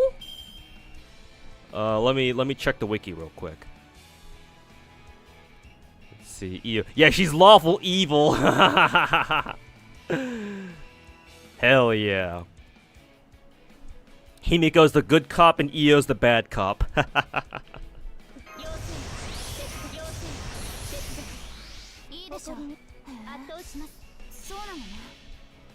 She has a power mod too. I'm assuming that's what makes her pretty good for those future 90++ nodes that Hannah was talking about. Yeah, she has an anti-divine power mod, 50% on her first skill for 3 turns. That's pretty good.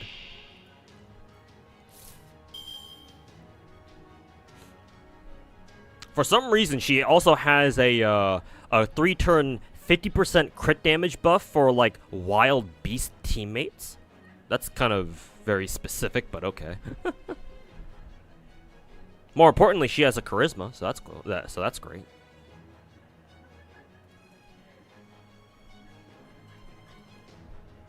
Does she have? Let's see. Well, she also does some pretty good curse damage too. Not sure when that's ever gonna come to play, but.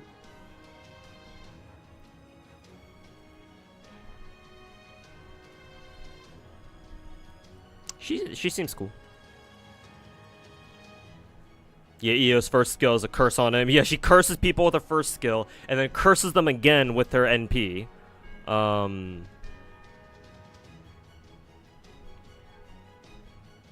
And she puts evil curse on their asses. So I was like, oh, how much curse damage are you taking again?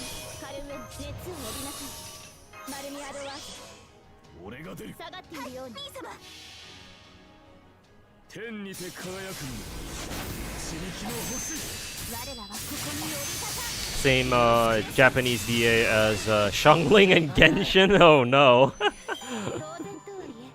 No wonder she's so good. Now we know why she's good for some 90 plus pluses. Am I gonna pull for her for EO? She's no need. She's welfare. The actual Gacha servants that we're gonna get during Gouda 6 or Gouda 7 or whatever Gouda event we're up to now is what the 2 Gacha servants, the who is it, Sen no Rikyu and then Keisuke. I'm not really too interested in those 2. Like Sen would be kind of cool, would be pretty cool to roll for, but unfortunately at the moment I don't really, I like her, but not enough to justify wasting Saint Quartz for her at the moment.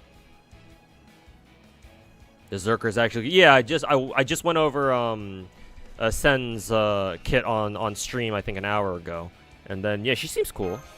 She looks like she's got some sauce.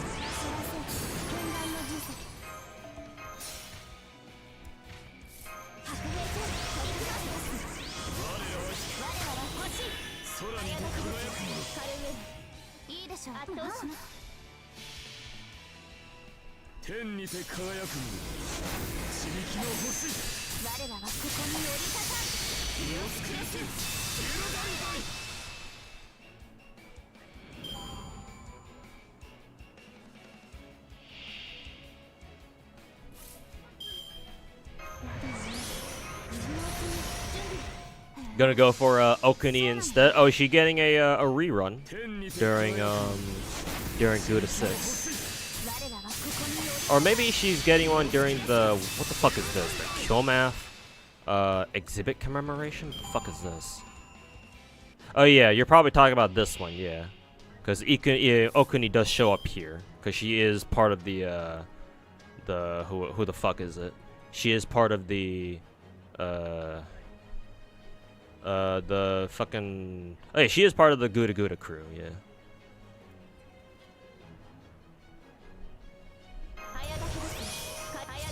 Oh, Connie, oh no.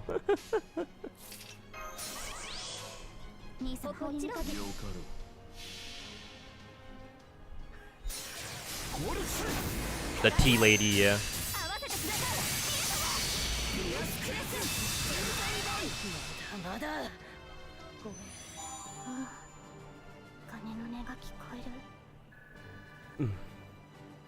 Man, Proto Merlin is getting a shit ton of bond off this. Holy fuck. Let's see. So after Gouda 6 or 7 or however many we're up to now, after that we get our Halloween event. Cool. And then this Halloween event is where, oh, this one's where we get the Atelier Ryza character, or the 5-star assassin who's drawn by the Atelier artist. Yeah, this girl's cool. She's hot. Would like to roll for her, but not sure if I can at the moment. And since this is Halloween, I believe it's got another summoning campaign. Yeah, it's got Taigong Wong and, oh, I guess I don't need to roll for Jacques de Molay anymore. Or I don't need to think about whether I want to roll in this banner or not, because I already got Jacques de Molay for my GSSR. So that's cool. All right, don't need to worry about that then. Would have been funny if Saber Medusa was also count as a Gouda servant. Honestly, she should be. She should be, given how often she just pops up there for no fucking reason.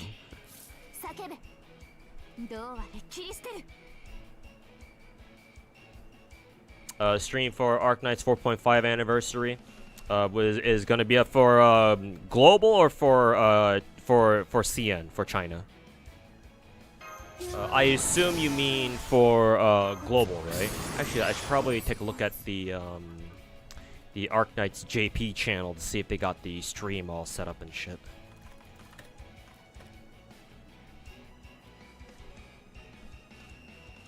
See, oh yeah, they do. Yeah, it's in Actually, it's tonight. Yes, it's fucking tonight. Or in the wise words of our Wa priest, tomorrow. Tomorrow. Yeah, global. I didn't even fucking realize. But I guess that makes sense because our next new operators have to be, what is it? They have to be, Shu and whoever the other operator is.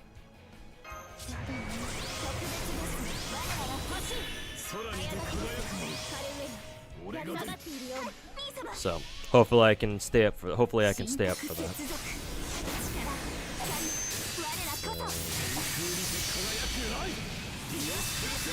Let's see, Huyan Zhuo, if that's how I pronounce her name.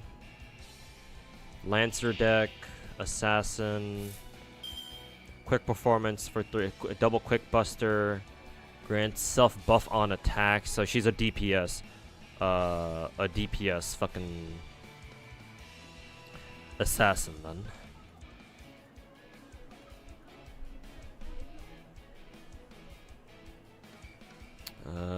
Ignore Envil, that's good. 30% attack buff, so 30% color buffs and 30% attack buff. Already off to a good start.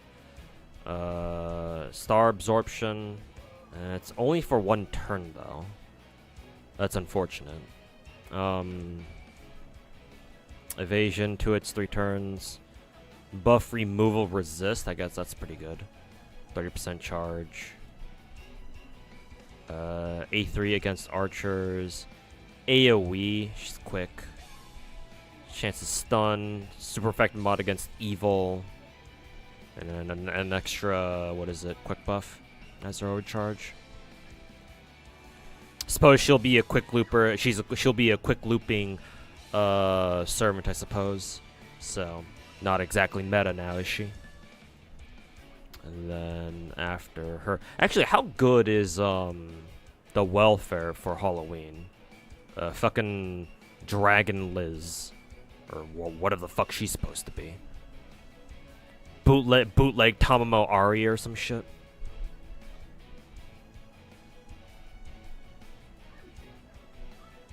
What the fuck is she? Oh yeah, she's our first welfare pretender. First skill is a charisma and all these fucking conditional effects. Fuck that shit. Let's see. Oh, she wants to use her first skill first and then her second skill because she gives charge to anybody that has the whole fucking Mount Liang tag. Okay. And then 30% quick buster buff with crit damage buff. It's kind of strange, but okay, whatever. Why is her third skill not a fucking party buff? I would much rather her have a 10 to 20% quick buster buff that's for the whole party instead of a fucking self buff. What the fuck is that?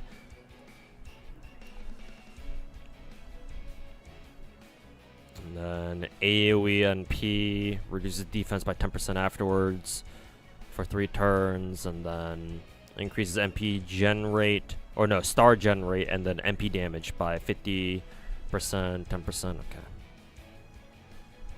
Okay. She's alright, I guess.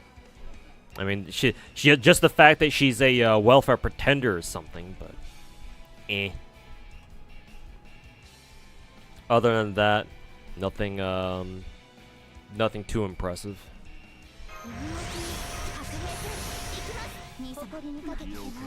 Hey, Didingus, welcome back.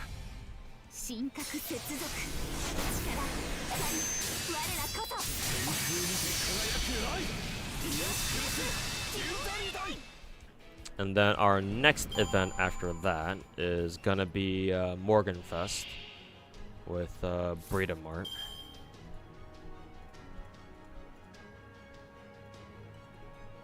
Let's see. And I believe Crimheld should have a raid up here too, no? Where does she show up? For fuck's sake, she shows up during the whatchamacallit. She shows up on Siegfried on specifically on Brynhilde's banner. Ah, fuck me, man. Why couldn't she have showed up on Breedamart's banner? God fucking damn it.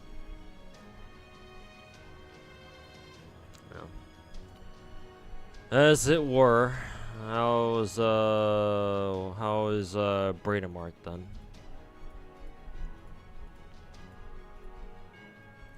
Breedamart, big fucking titty elf girl.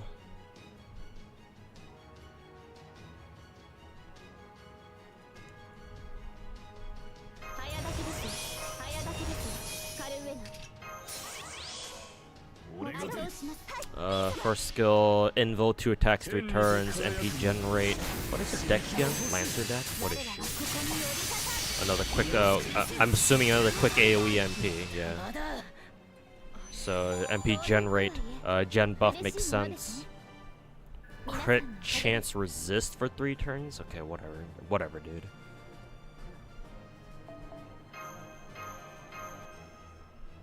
Gains second skill, gain star regen, self debuff immunity, crit damage. Okay, whatever.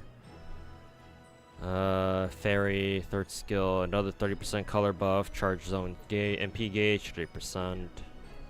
A3, anti-avenger. Invo pierce baked into her NP. Increases own damage against riding servants, or riding enemies by 50%. But it's only a power mod. Deals damage and deals extra damage against the rider enemies specifically. That's fucking weird.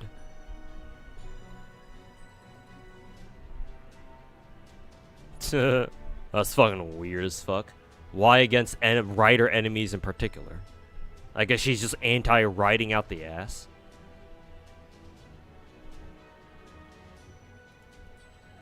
Huh. That's pretty weird.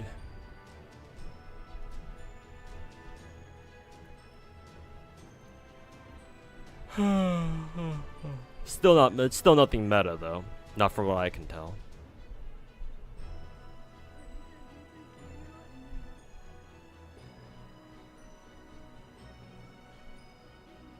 And then we finally get Lost Belt 7 with December.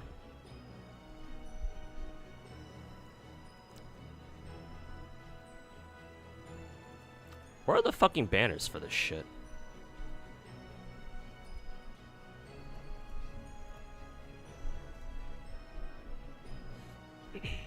Okay, well, it's getting yet another banner as part of the, what is it, the pre-release support campaign shit for Lost Belt 7? Well, shit. And that's including Oberon too, no? Or at least Oberon should be getting a banner here somewhere. Oh yeah, there he is. Yeah, the Lost Belt, the Road to 7 Lost Belt number 6 campaign. So both KOL and Oberon are coming back in a couple months. Whoop-de-fucking-do. Oh yeah, that's right. I remember. Like, they didn't release the Lost Belt 7 servants right away, did they? Yeah, they waited until like after fucking New Year's to do that shit. Which is fucking weird.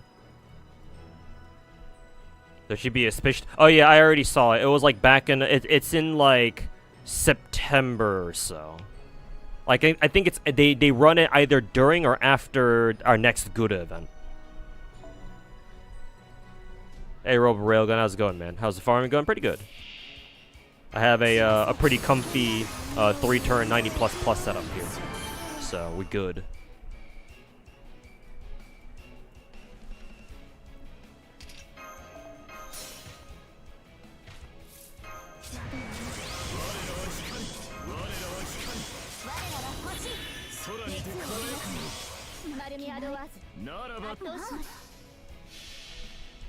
As a returning player, glad Oberon and KOL are coming back soonish. Yep.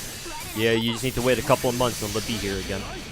So, hopefully you got either enough saved up or the cash to you know, set on fire for them.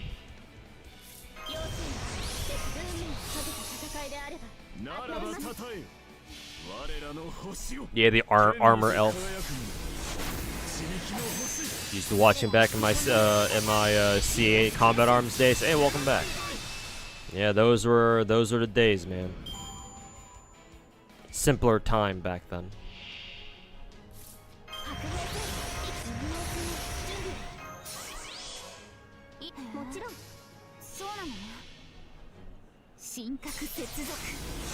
There's new plug suit. You've been wasting XP. Have you not been using plug suit 2 at all for basically all of this year, or have you been using it? You just switched over to plug suit 1 for whatever reason. You just forgot to equip plug suit 2 again.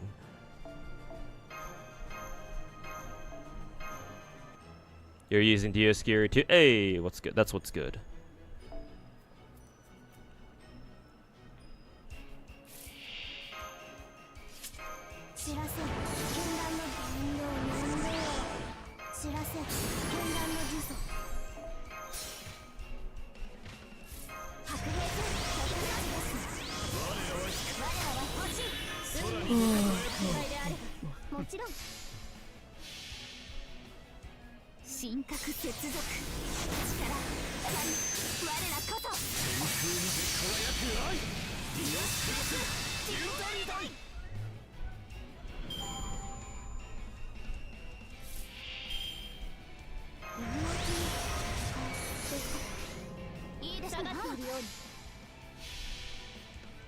Maybe I can start using Hokusai, Saber Hokusai, so that way instead of having Mary Anning in the back, I can throw in a what is it? I can throw in a 4-star summer server for extra bond gain. Gonna have to see if that actually works or not. Probably not. I might be able to level up a 3-star, but not a 4-star.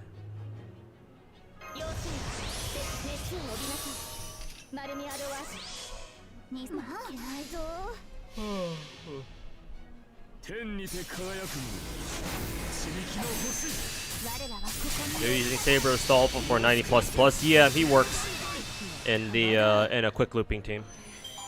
I think you do need to use Oberon though, but hey, better that it worked than not. We're all basically using plug suits here, so it's like, what's the difference really? Never thought there'd be a day where you could actually use them for farming. Single target servants are always kind of weird because technically speaking, they can farm. It's just that most nodes don't. They're not really.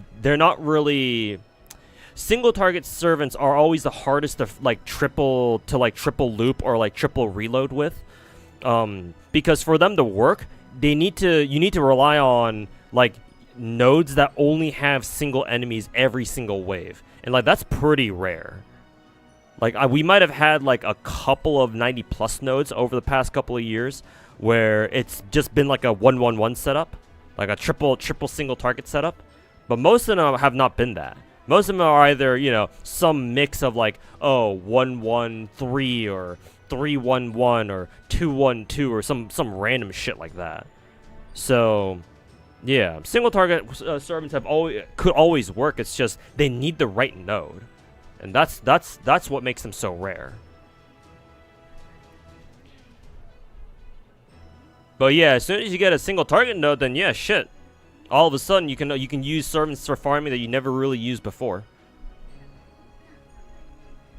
Or 613, yeah, whatever fucking weird shit that they'll throw us later. Hey Hazzy, welcome back. How are Summer Skadi rolls? Pretty good. Got her and Summer Wu Zetian in about 5 or 6 multis. I forget how many.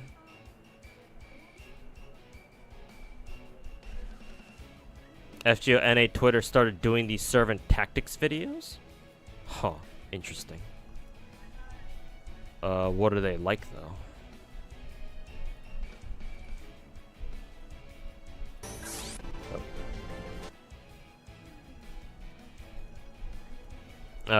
They're just super fucking basic. Oh, here's what their skills do. Here's what their MP does. So, cool that they're doing it, I guess.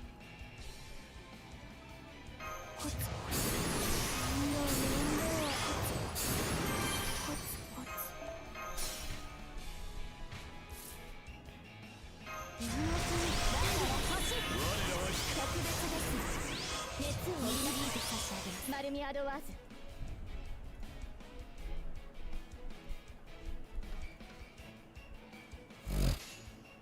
誇りにかけて。そうなのね。天にて輝くもの、刺激の星。我らはここに降り立たん。身を尽くす。雄大だい。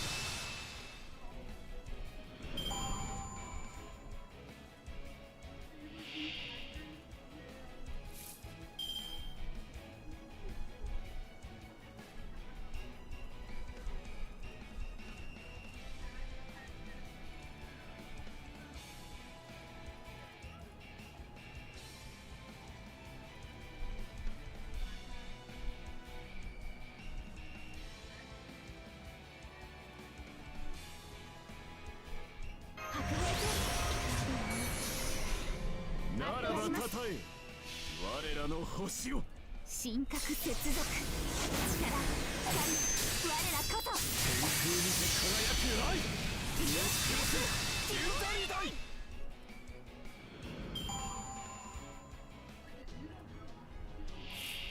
要請、要請、接続。いい、もちろん。天にて輝くもの、刺激の星。我らはここに降り立たん。身を尽くす。雄大だい。まだ。当然とはいえ、嬉しいものですね。皆さんのおかげです。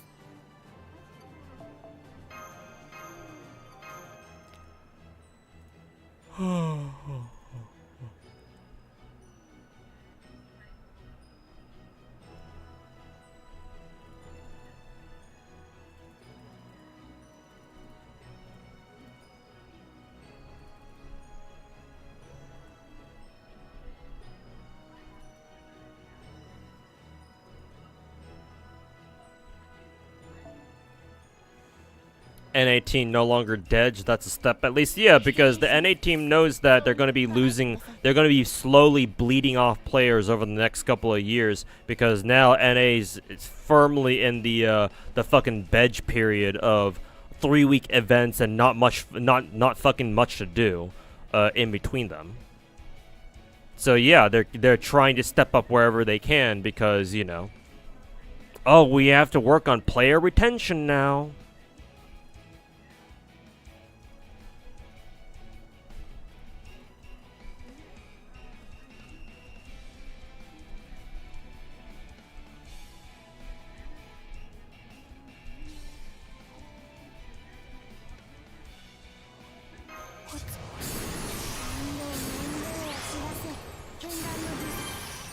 Oh, welcome to the build-up of Ordeal Stall.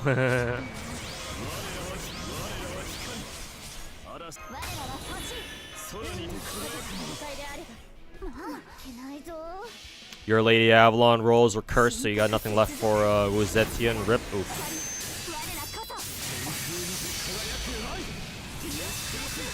Arknights Endfield apparently also having a stream soon, too.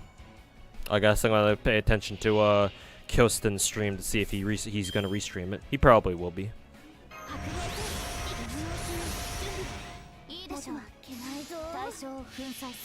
Yeah, Kaisuke, we already rolled for Summer Skadi.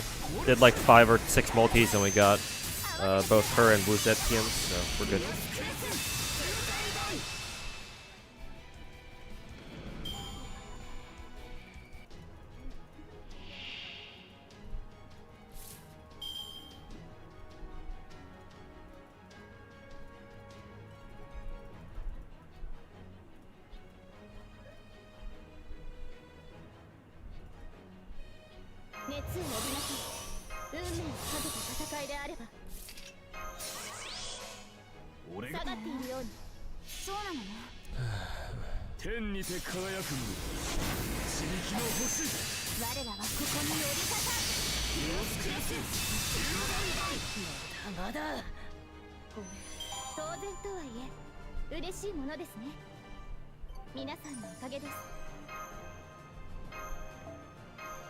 Your 4-star luck for Summer Servants is fucked in general. Yeah.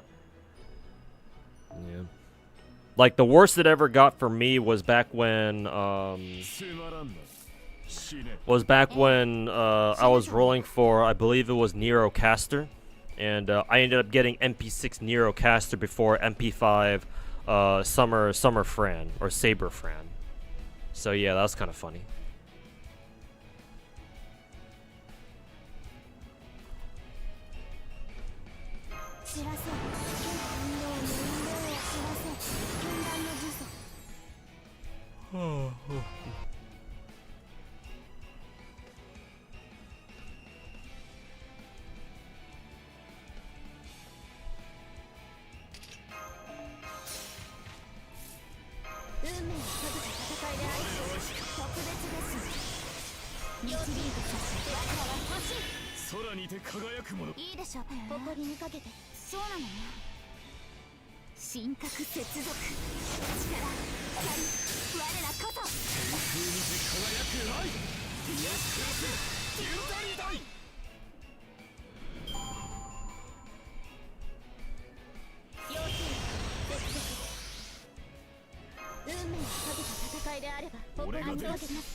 Damn, just fucking blazing through Proto Merlin's Bond 6 here.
ちろん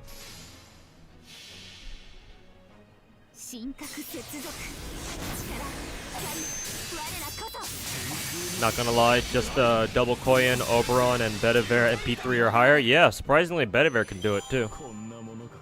さすがですね兄様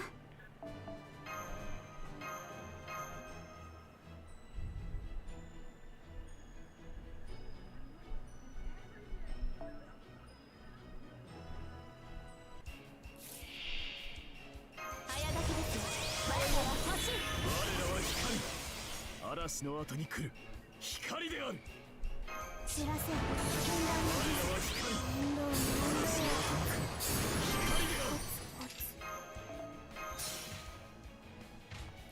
今のうちに準備下がっているように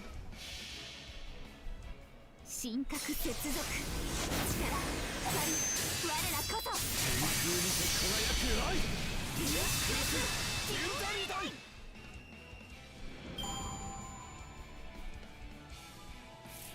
今のうちに準備ならどうします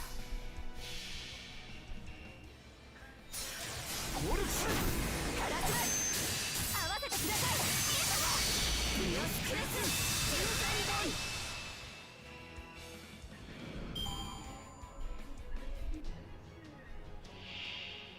要注意要注意接続ならば発動します天にて輝くの刺激の星。我らはここに降り立たディアスクラス天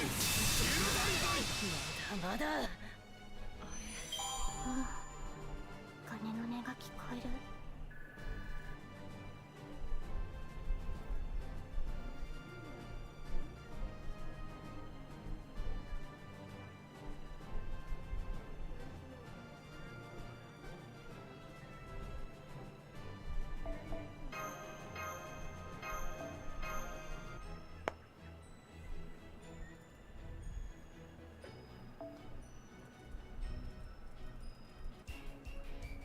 私の力が必要ならば全力で応答します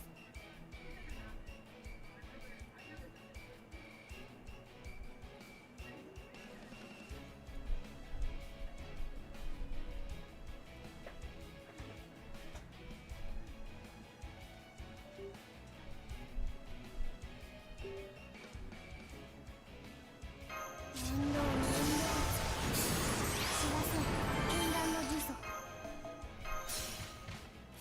熱を帯びなさいマルミアドワーズ早書きです彼は特別です我らは欲しい我らは光。兄様誇りに下がっているように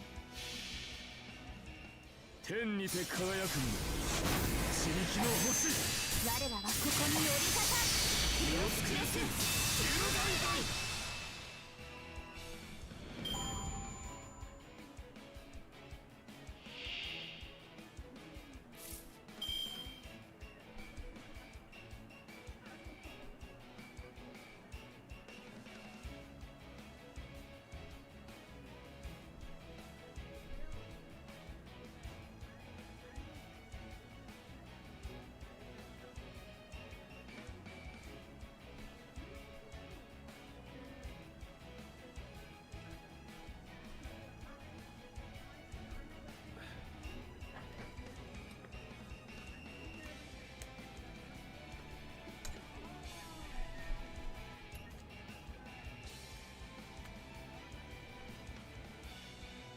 早書きです運命をかけた戦いであれば誇りにかけて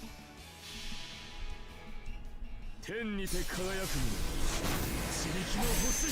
我らはここに降り立たディアスクラス天大大。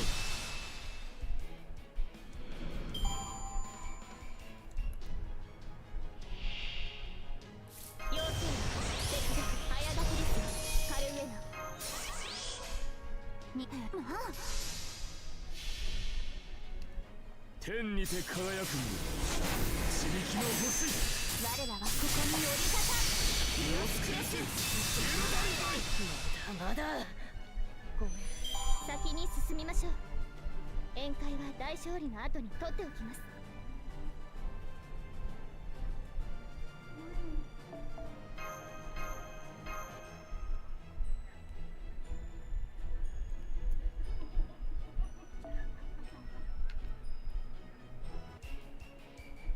我らは神にしてほしい。知らせ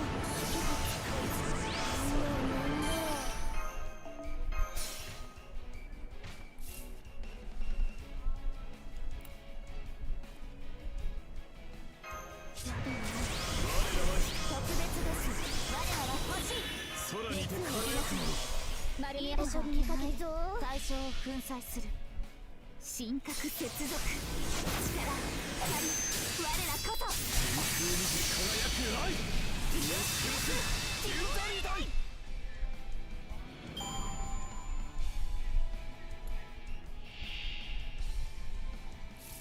白兵戦にあります。よかろう。After like 3+ years of watching me, is this the first time you think you've ever seen me stand up? You probably just watch me on you just probably watch my YouTube videos then, because I stand up all the time on stream to go get stuff or like to go to the bathroom or whatever.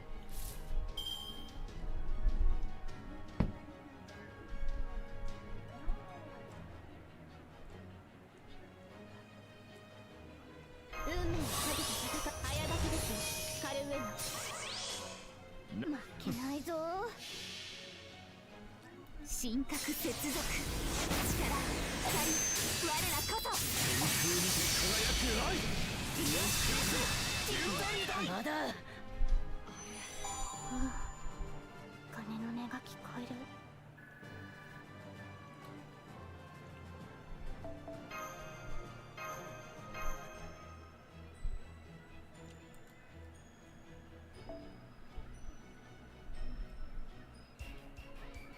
第2、第3ホーグ展開。面倒面倒。アルグリアーバ面倒面倒。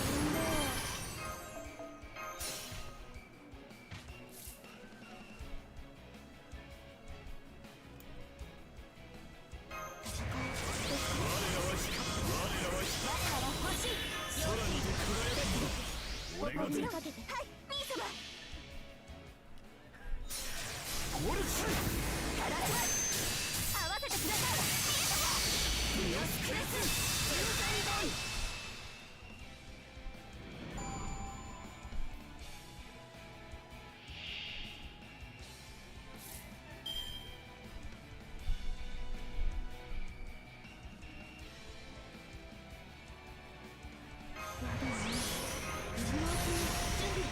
いいでしょう。圧倒しないぞ。対象を粉砕する。神格接続力我らこそ空にて輝く愛。ディアスクレスデューダイダイ。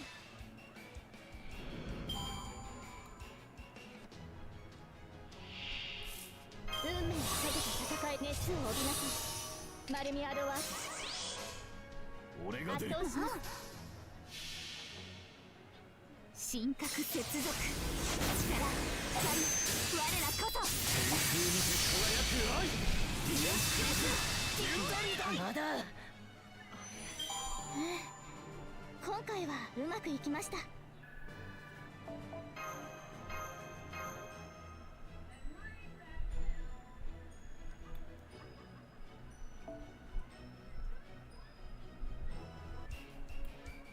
第2、第3ホーグ展開。アルトリアー列車特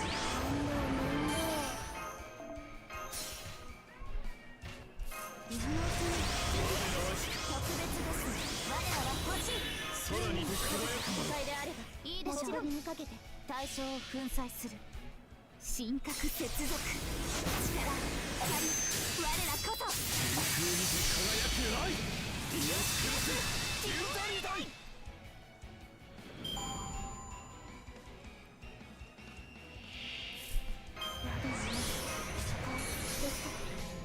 兄さん圧倒します。よかろう。ゴルフス合わせてください。ディアスクレスデューダイダイ。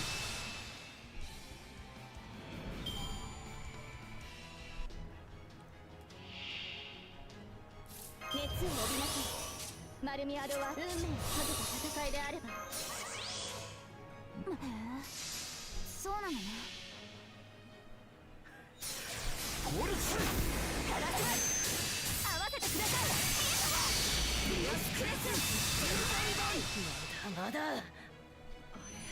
先に進みましょう。宴会は大勝利の後に取っておきます。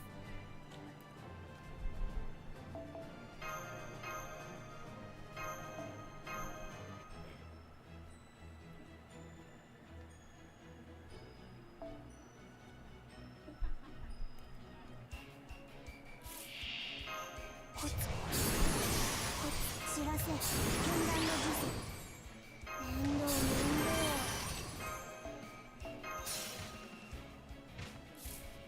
白兵隊行きます。特別です。我らは欲しい。空にて輝く戦いであれば俺がやり曲がっているように。兄様、天にて輝くの刺激の星我らはここに寄りかかる。リアスクレス10代々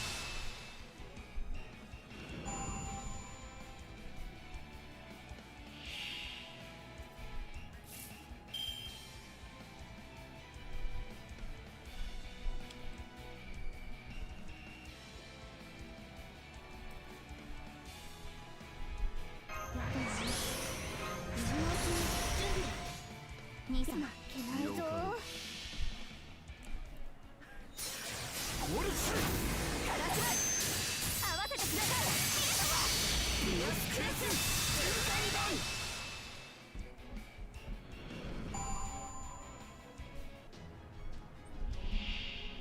Very base 3-turn setup. Hey, Irish War Turtles. How's it going, man? And yeah, glad you like it. 熱を帯びなさい。要請節約。いいでしょう。圧倒します。対象を粉砕する。天にて輝くの刺激の星我らはここに寄りかかる。リアスクレス10代々まだまだ。ごめん。鐘の音が聞こえる。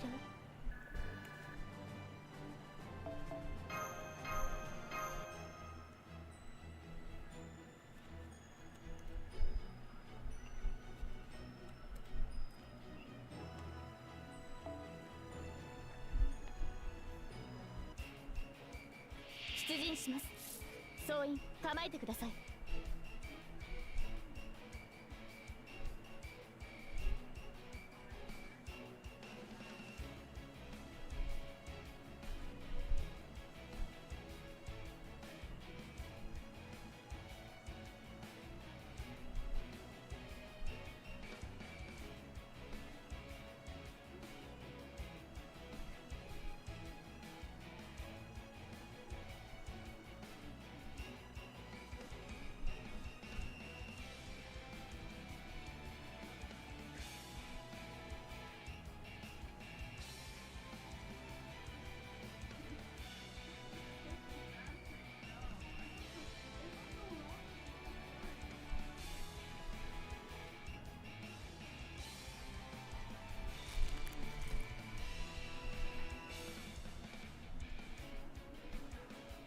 面倒を知らせ絢爛の術。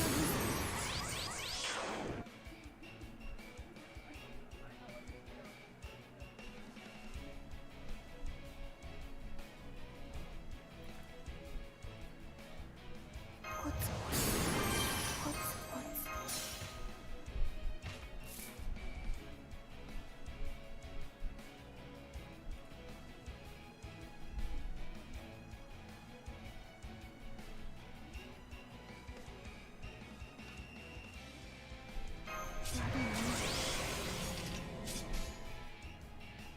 特別です特別です。我らは欲しい。空にて輝く戦いであればならばたたえように。我らの星を神格接続。 Any new gachas on my radar besides ZFL 2? Yeah, Project Mugen, Azure Permilia, Arknights Endfield.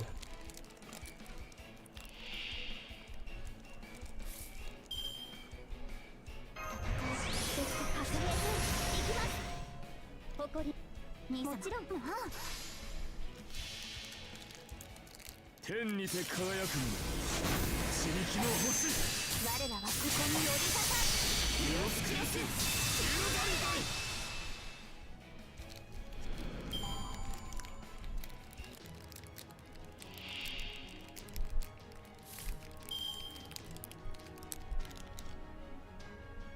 要注意接続要注意接続へえそうなのね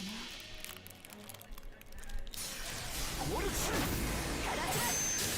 わせてください身を尽くす十倍大まだ今回はうまくいきました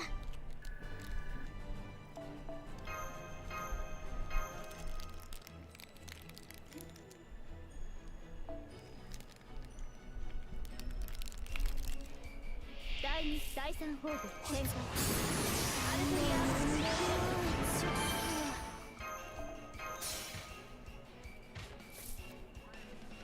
白兵戦特別です我らは欲しい空にて輝く戦いであればの俺が出るますようにはい兄様天にて輝くの刺激の星我らはここに寄りかか身を尽くす十倍大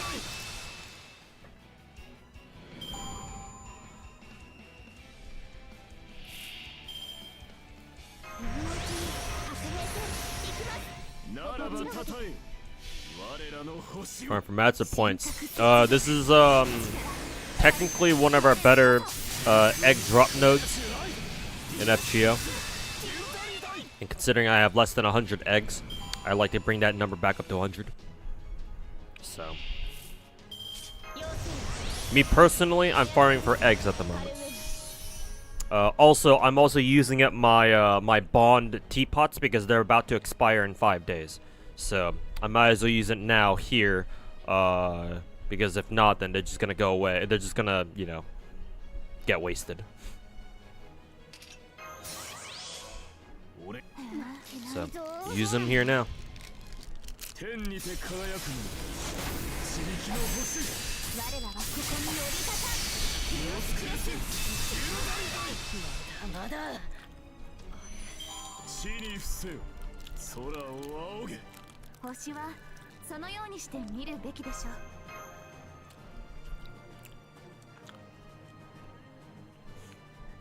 You're really eating dirt this event? For leading all your servants at 1-1-1 except Castoria and Skadi? Well, better get on it then.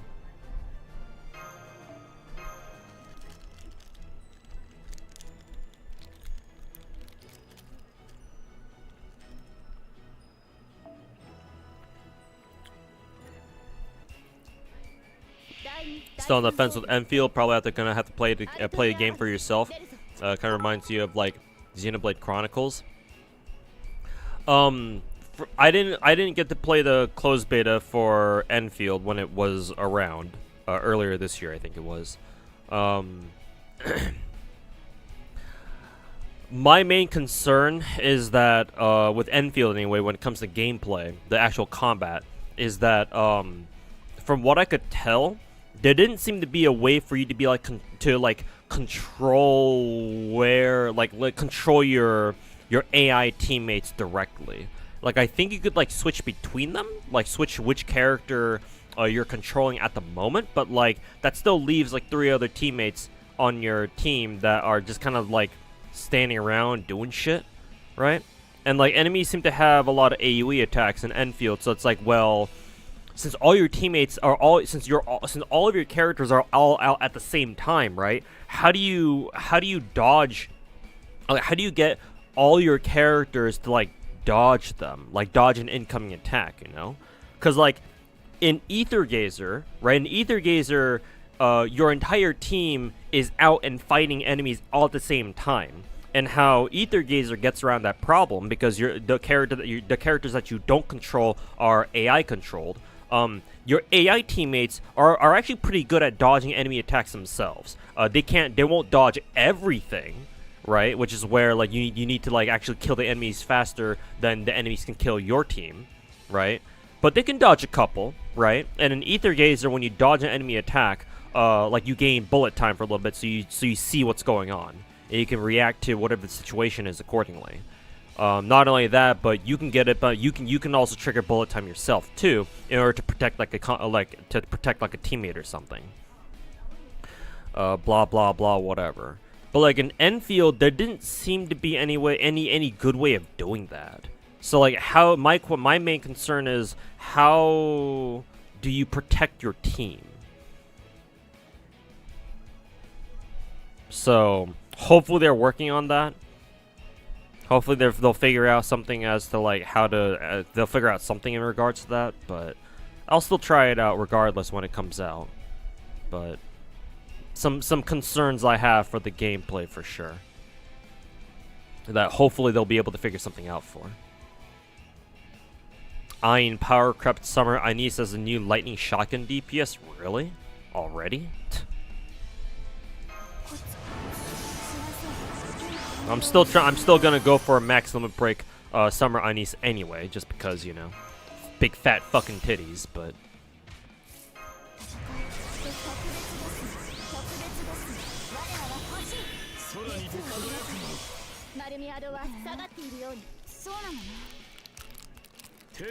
also, people, thanks for the 100 bits.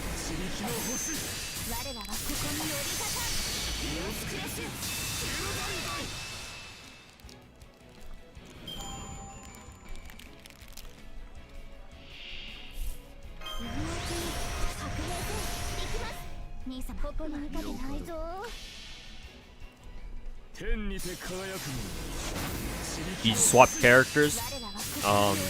You don't move to them. So if your DPS is gonna is about to get hit, you swap to whoever your tank is, so that they take the hit.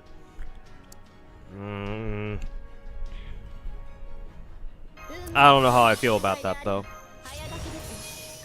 Like, I don't like the fact that like, oh, you can't just move your teammates out of the way. Because like, if you have the option to do that, why not just do that instead of, you know, like having to swap in a character to take the hit for them? That seems kind of fucking stupid to me. Again, I haven't played the game myself yet, so I don't know how it's gonna work. But just from what I'm hearing, it sounds a little bit stupid. Hey VC, sorry to hear that Summer Skadi's giving you a hard time. Did you have any luck with Skadi yourself or myself? Yes, actually, I did get her and Wu Zetian within like 5 or 6 multis, so in that regard, I got pretty lucky, I suppose. But yeah, hopefully you get your own Summer Skadi pretty quickly though.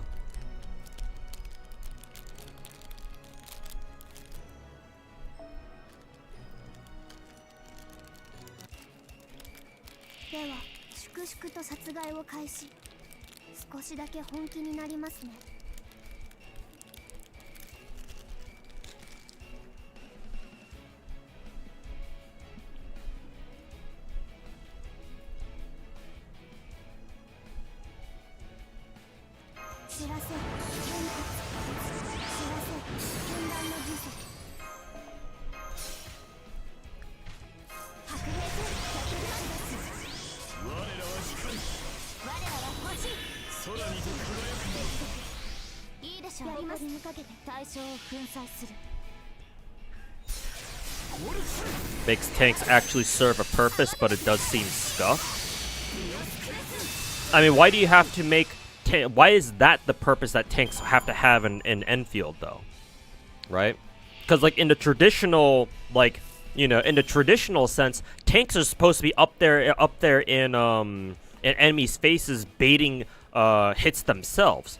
So, like, if you have a tank on your team and he does what he's supposed to, they do what they're supposed to do, then why should your DPS even be in danger in the first place?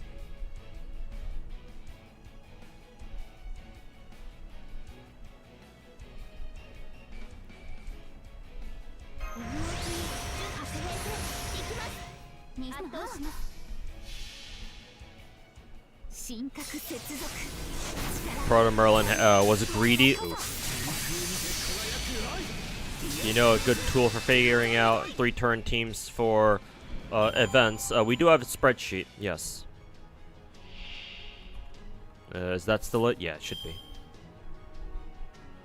Why do these teapots even expire? I don't know.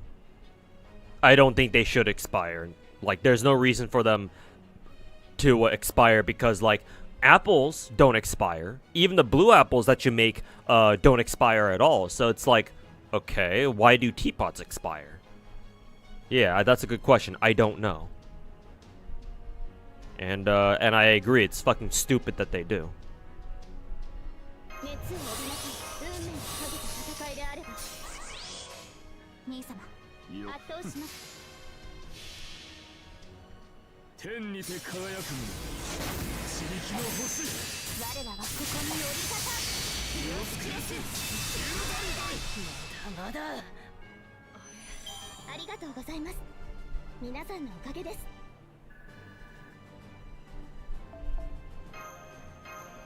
I should probably check how many eggs I have currently. I probably still don't have 100, but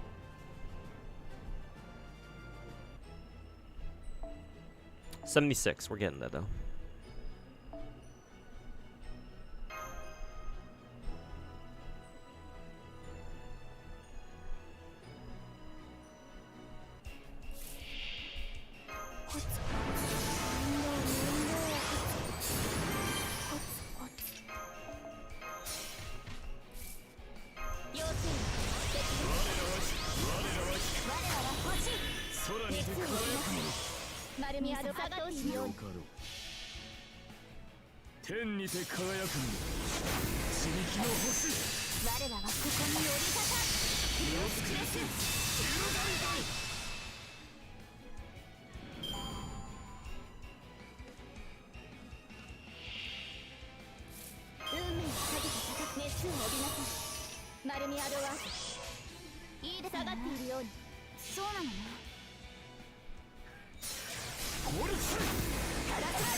Probably force players to play the game. Yeah, perhaps. It's just strange that it's just a strange juxtaposition when you compare like teapots have an expire date whereas apples don't. Then again, teapots are a much more recent feature, so you know, Lozangle being Lozangle, they probably, you know, have different intentions.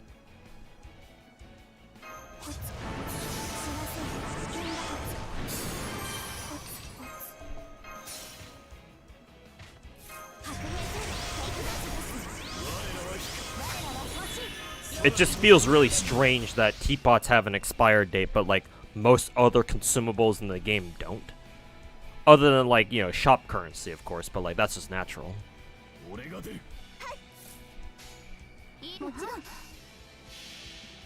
Yeah, exactly. It's weird coming from FGO. Yeah.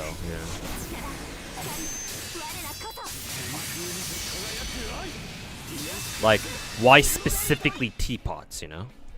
Like, I would understand if, like, for example, the Blue Archives, the Blue Archives, I would understand if, like, say, if Lozangle made the blue apples, right, have an expire date, right? Because technically all blue apples are, or functionally what blue apples do is they just let you delay, they just let you, like, convert your current AP that you don't want to spend and save it for, like, a future event where you can just spend all your blue apples there, right? So it's like, oh, okay, if Lozangle had given blue apples an expire date, then sure, yeah, I can kind of get that, right? But they don't. Like, blue apples don't expire at all. They just behave basically the same as regular apples in that sense, right? They just only replenish 40 AP because that's the amount of AP that it took to make them in the first place.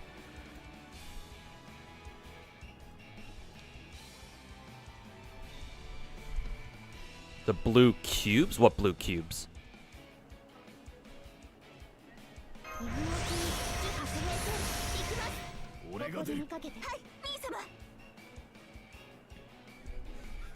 Do the ice have any purpose after getting all the areas to level 10 and Valkyrie Ascension? No, you can just sell them, I think.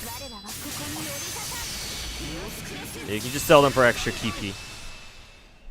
If you've already used them for all their other intended purposes. Oh, the continue cubes. Okay, I see. Those expire too. I guess that's okay. Like, they don't really affect me. Like, they shouldn't really affect veteran players that much. Realistically. I suppose those are more important for, like, newer players who don't know what they're doing yet.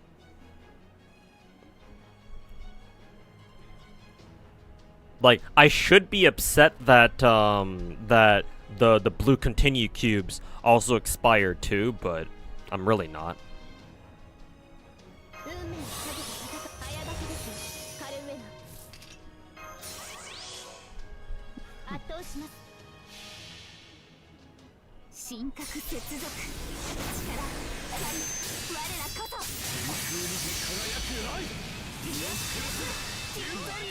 Thing is though, is that those are only usable for story fights and you're not used anywhere else compared to teapots. Yeah, that's true.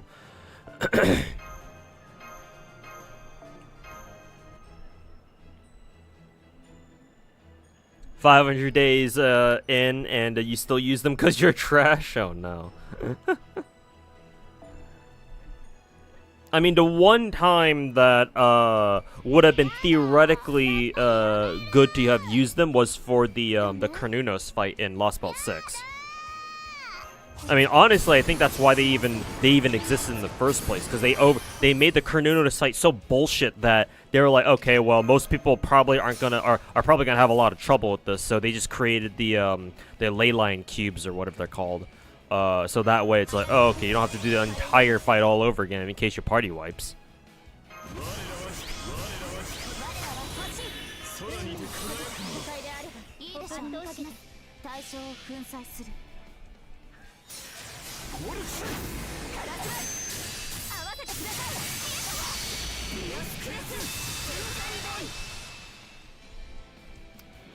You think you have to use like 1 or 2 on Big Chungus yourself? Yeah, exactly. Feel like that's what that fight was intended for, or that's what those the blue continue cubes were intended for, mainly.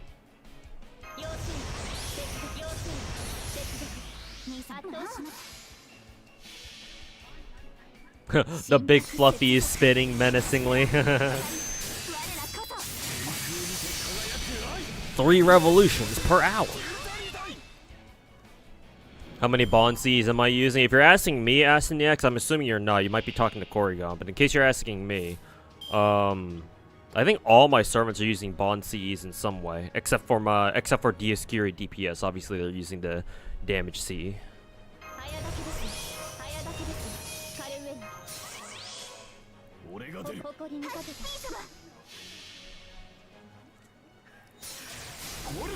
Can't 3-turn 90++ because no Oberon.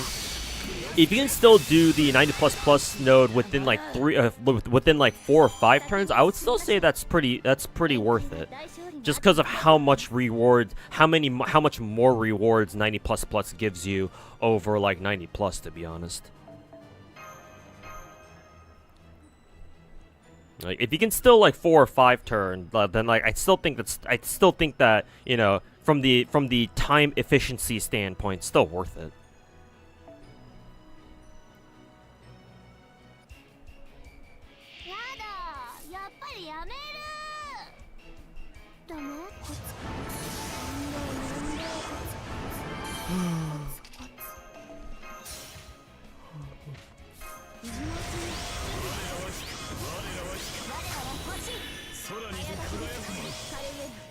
俺が出るもちろん下がっているように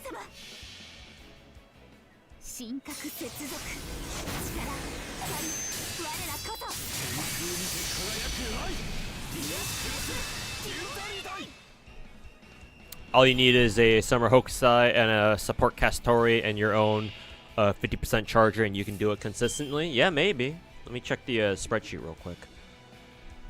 Let's see. Summer Hokusai.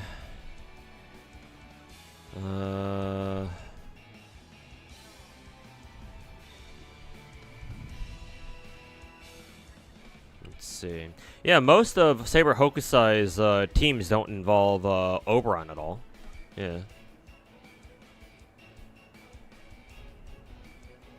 And if you have her at, what, MP5, then yeah, you can start using, like, Paracelsus teams, Shufu teams.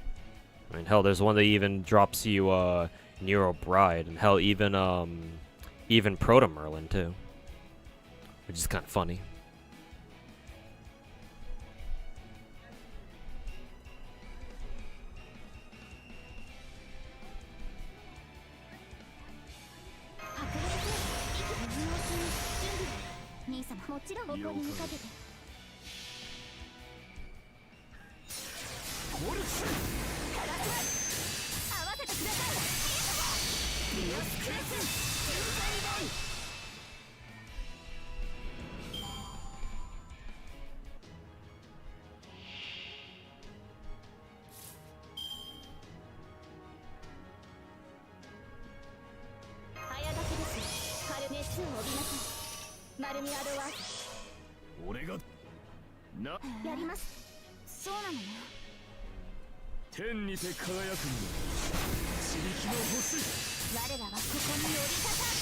You lack Summer Hokusai and Castoria, sadly? Well, rip.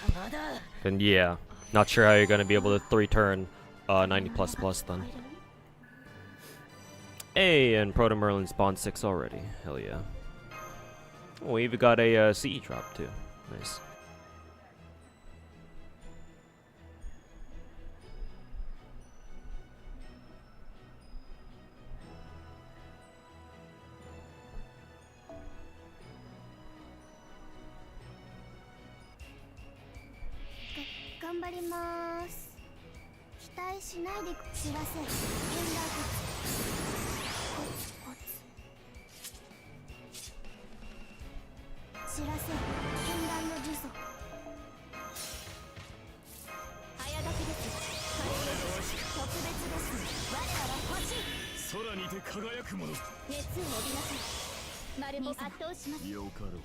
Didn't think of using Paracelsus over Oberon. Yeah, Paracelsus can work. Or at least you should be able to.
はたたえ我らの星を天にて輝くの地力の星我らはここに降り立た気をつけらせ有害だい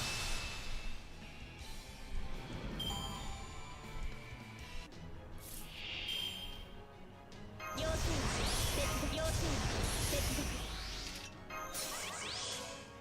俺圧倒しますゴルフ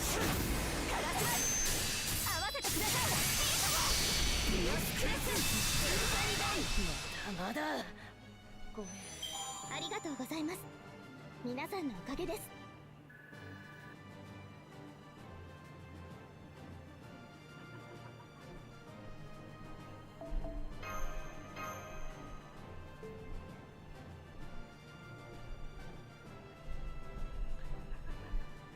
Alright.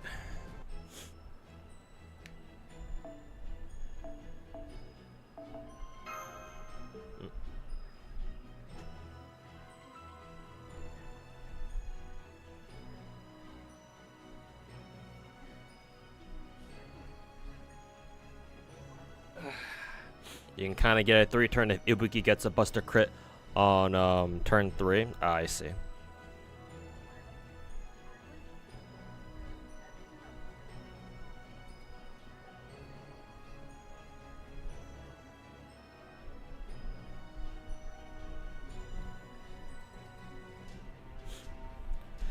Alrighty, chat. I will call it a stream there. Nice little comfy 3-hour stream. We got Summer Skadi, and we farmed 90++ a little bit. I'll keep farming it on my own time to try to get back some eggs, but in the meantime, I will send you guys off. So, let me check real quick to see if anybody else is streaming FGO at the moment. Let's see. Oh, plenty of people. Fino streaming. I'll go raid Fino because I raided K-Droth last time. So, both of them I assume are rolling for Summer Skadi today. Surprised that they didn't do their rolls like yesterday, because Summer Skadi's been out for 2 days, I think. Whatever. I'll send you guys over to Fino this time. But yeah, thanks for hanging out, everybody. We'll catch you guys next time. So, peace.